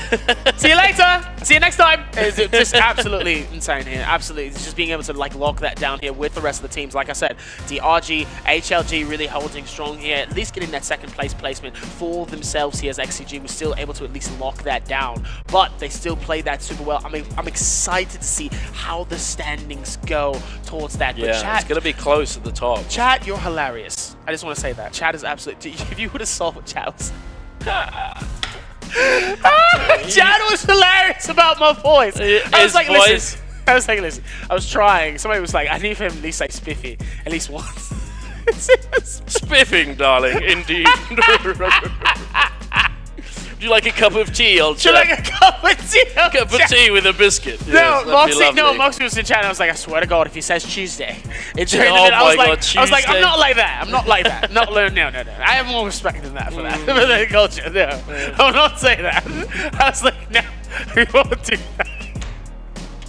that. Yeah, you're right, buddy. Oh my! But hey, XCG about their bet. I bet they're very happy. Big.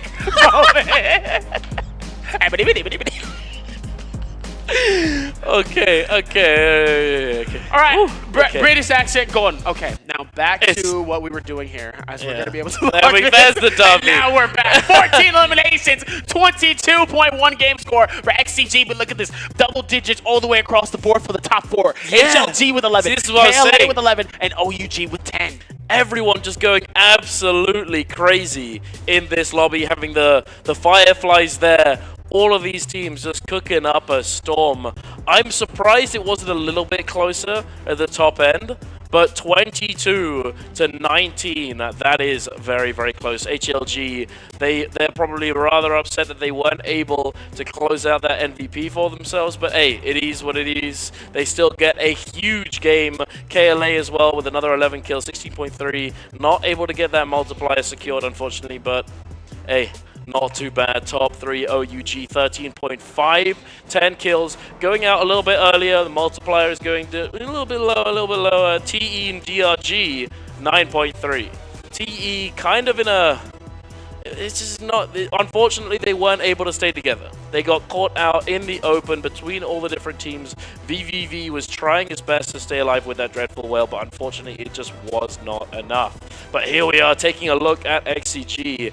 Not a crazy amount of damage. They're just there at the right time. They're there ready to pick up those kills when they become available. Down in really being the MVP, because even though they have 1 elimination, that's 12,000 healing and 9 assists. That's assisting them in those eliminations. That's pretty good. That's almost double digits in assists here. So we're going to look at the overall standings for our 12 through number 1 here as we look at 5-2-1 towards that bottom with the 8.5. Sadly, they have a lot of work to do.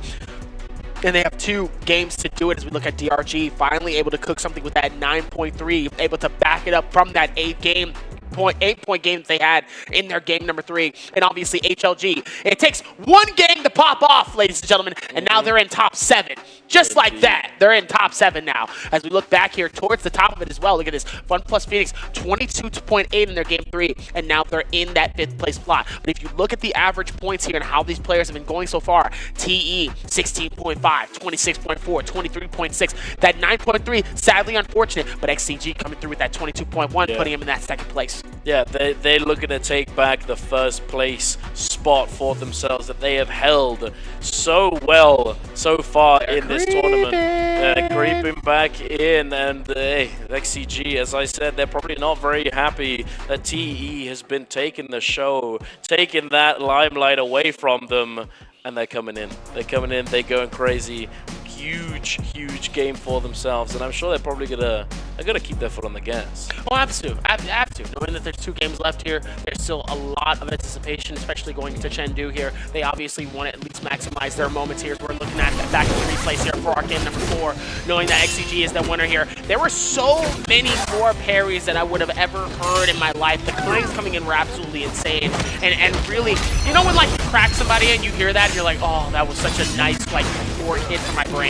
That was one of those moments, hearing those clangs over and over again here. Seeing TE getting some eliminations onto Fun Plus Phoenix here, who in that moment have the resurrection as well towards that beautiful stun coming in from the Tessa and being very, very destructive here for the rest of the team. Fun Plus Phoenix felt like they were getting eliminated over and over again, like more than twice in this game here. Even though XCG ends up getting caught, slaughtered, and even though the beautiful slime tons coming through from the Tessa, XCG trying to look at this overturn guy. those spots. Look at this, ends up getting sent so up, all the way up top here. XCG, LXH is really trying to play this for as well as possible, using the branch to their advantage here and trying not to get caught up here. But literally, the Sand Siphon able to slow down a lot of that movement. HLG able to secure that moment here and getting those eliminations, and that's how they ended up getting in their top 3. But for XCG, they already had a few eliminations ahead of the game.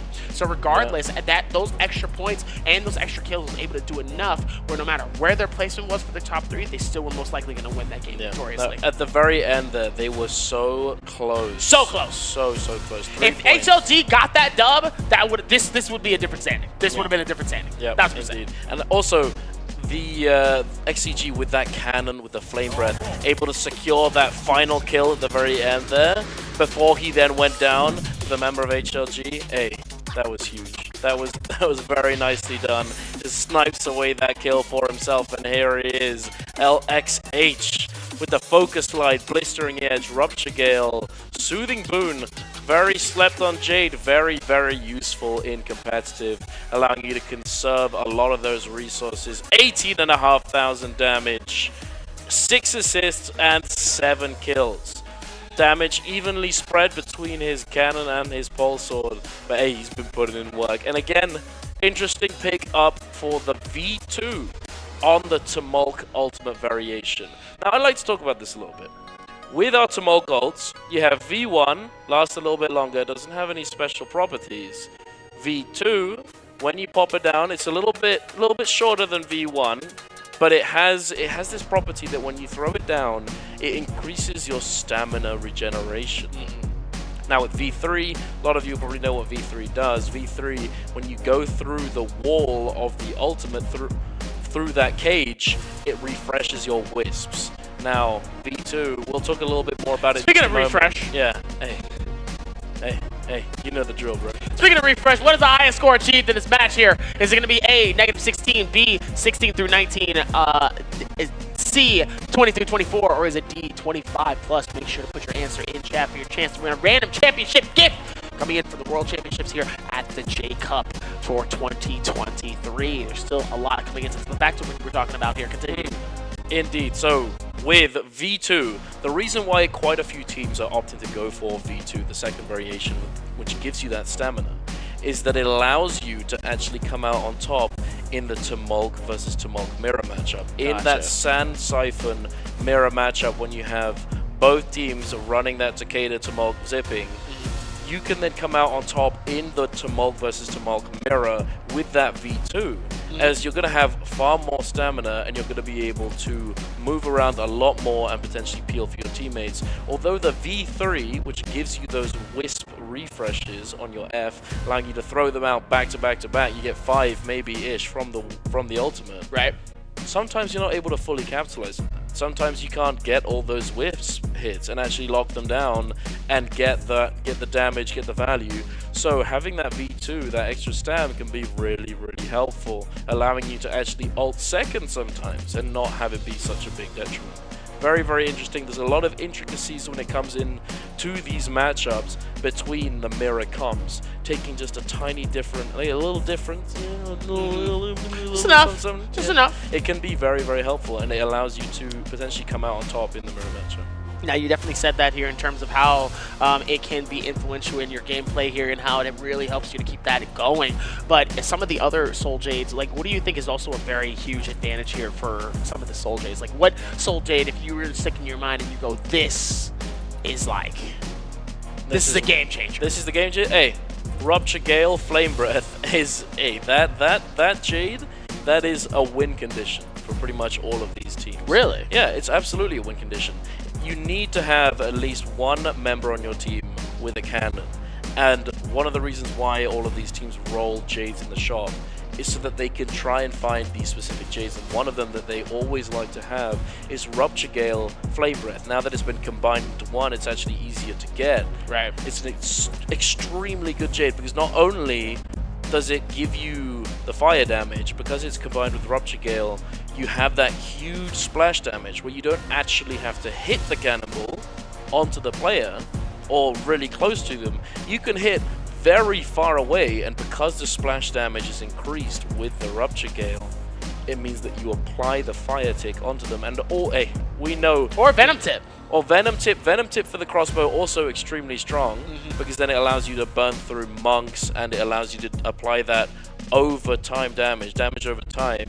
It allows you to pick up a lot of kills and melt these monks because it does percentage health. Speaking of that percentage health here, we got another percentage for y'all to do, and it's another 50% on which one you're going to be choosing here. Is it going to be A, OUG, or B, KLA for the following two teams that will achieve the highest score for this match right now? I need you to go into the website for your chance to win something nice here if you predict this correctly. I'm going to need y'all to focus on that, okay? Just real quick. It's the A or B conversation. It's real quick. It's a quick 50-50. Now, back to the 50-50 that you were talking about. It wasn't a 50-50. What percentage was it? It was maximum health percentage. Maximum health! So that's about 100%. No. So max health percentage, it's a percentage of the maximum health that you have. So Venom Tip, that damage over time effect, the reason why you want to take this Jade as much as you can on the crossbow when you're going up into a Transformer lobby, you know, with all the monks, because their health pool is massive, right? Right. So if you can do percentage damage, you're going to be able to melt them a lot faster than just running up, trying to hit them with melee attacks, or just general range weapon damage. With the Venom Tip, you legitimately melt them. Fire damage, any damage over time effect that you can apply to your opponents in these kind of environments, it just helps so much. But Rupture Gale Flame Breath, that is probably, I mean, it's probably one of the most seen Jades that we see in these tournaments, especially in trios. It's just so unbelievably important. But hey, there's lots of Jades like that. You know, you got all your Jades of Destiny. You know, Right. The Merciless Havoc, the Wild Windspout, the Hepta Detach, the Phoenix Blast. All of these Jades doing so much work for you. Mold of Defiance, hey, that's pretty self-explanatory. Being able to stay alive. Dreadful Whale. Dreadful Whale is insanely good. It's insanely good. What we call the showstopper. Mm-hmm. That's the showstopper. That's the one if you want to get some eliminations, you want to do it in style. If you want to like really come through and cause some problems here and really have some people go, whoa, that's the one you use. Indeed. No, it's really strong.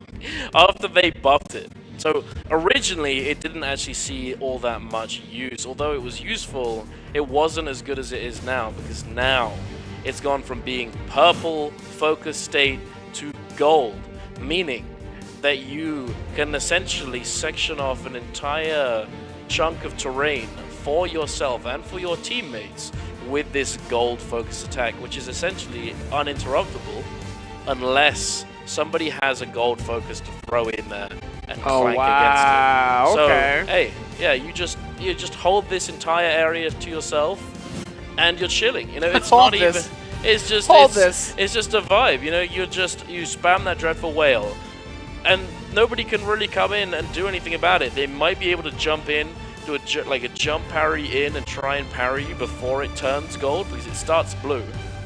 But actually hitting that timing is not easy. It is not easy. But hey, you know what else isn't going to be easy? This lobby is about to go hard. We are going on to Holleroth, ladies and gentlemen. Yes. And I'm not going to lie, I think that we'll probably see a little bit of a repeat from last game. A lot of Tumult, a lot of Sand Siphon. As we've talked about many a time, Tumult, he's picked almost all the time on Holleroth, as he's able to throw down that giant sand cage, section off that area for himself and for his team, not only to lock down enemy teams potentially, or to keep him and his team safe, because there's so much open space in Holleroth in comparison to Morris Isle. You're able to get a lot of value, and there it is, ladies and gentlemen. Wow! Almost every single team except for two. And these other two teams are now running. It's Sand Siphon, ladies and gentlemen. We about to go to the beach, baby. We're just getting a nice little cold drink. You know, you're just gonna go and vibe. Although Holleroth, very deserty. I can imagine it gets really dry. Oh, they got some water somewhere over there. There's some water somewhere over there. It'll give me a nice chance for me to get my tan lines going. I need one. I've been trying to get some tan lines for a while, but you know me being dark skin, it's real hard to do that. As we're about to get ready to lock this in for this game here, game number 5. So far, the very strong presence here has been very, very helpful for a lot of these players here, and obviously that Takeda to mulch comp being very, very strong here, along with the heals as well coming in from that Zipping Ying, really coming through here over time. The Sand Siphon really being such a prominent force here for this, as we're going to look at the map for Holleroth and where players are going to be landing. The spread is wide as possible. It's about as wide as the difference between people that prefer peanut butter and jelly, and how much jelly and how much peanut butter. And so far, the peanut butter is very much winning in this conversation here. As we see KLA all the way down at the bottom here, we see XCG all the way on the far left side of Yushan Ruins by themselves. They're going to have that entire section of Boomerang by themselves here. It looks like nobody's going to be landing on top. It looks like we might have one player heading towards at least heading towards Emfrio Village here, and it looks like it's going to be near 521. BBE is going to have the city of Tang all to themselves. DRG all the way. It looks like that's going to be near the northwestern side, either that, and that's going to be near Frigid Brooks. As now, we have at least 2 teams heading towards the center section. It looks like the NGC might be getting that Salvation Podium to themselves to go through with it, as TE and another team is going to be heading right into Plumbed Castle, the main source for your hecticness coming into our game. Number 5 here, it looks like OUG is the JL immediately fighting this out, trying to see if they can gather enough wildness inside of this first strike here, trying to see if they can conjure it up. AS with a beautiful parry right on a Zinyu. Another turnaround towards the king, and now shuts him down as well, being able to read them both like an old 90s movie, knowing exactly where to go and where to look in these situations. JL gets eliminated into this moment. AS trying to hold on for as long as possible. Beautiful strike. Both JL's teammates immediately eliminated in a tough space. Both trying to hold strong here. The blue focus, defied the elimination, and OUG is going to secure their first 3 eliminations into game number 5, as it looks like we're going to go right back towards the inside of Plum Castle, trying to see if they can find it as GG and another team trying to fight this out. ALG's PBY going to be able to find the beautiful parry on Miskilia. Miskilia immediately is able to get healed up and in the nick of time here, but it looks like it's not going to be enough, as Cuckoo is going to be able to secure the elimination and get the finish. Cuckoo by himself trying to see if he can hold strong here, as both players of GG is going to be able to put the pressure on him on each side. Both defensive flanks trying to hold on. Beautiful parry on LXM. The pole sword is going to be able to do a lot of damage here. Scale rushes, but it's not going to be enough as he misses out on the strike, and 330 is going to get that finish onto that team. Hey, that's nice to see. GG starting to pick it up, picking up 3 eliminations off the rip for themselves. Very nice. Very nice indeed. It looks as though they must have come through the teleporters, those portals that take you over to Yueshan Ruins from afar.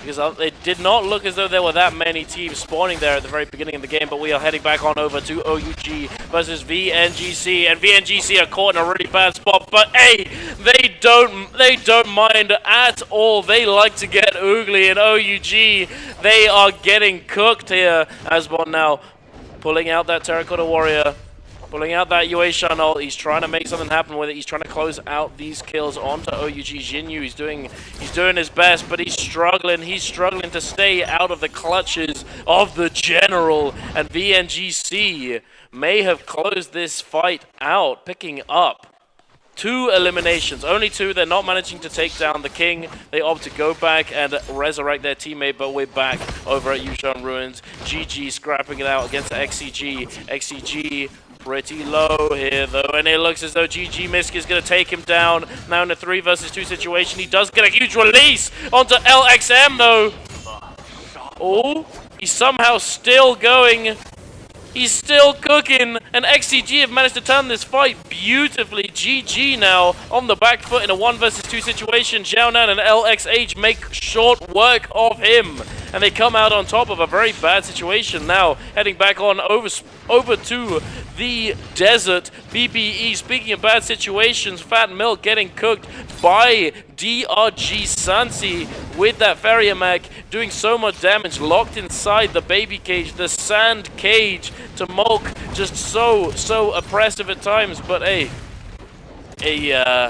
Snack, he's trying his best, but it's Yueshan and Farrier just trying to yeah, there's not very much you can do there. It's crazy. There's and Zach, well, you know, he's trying his best. That was such a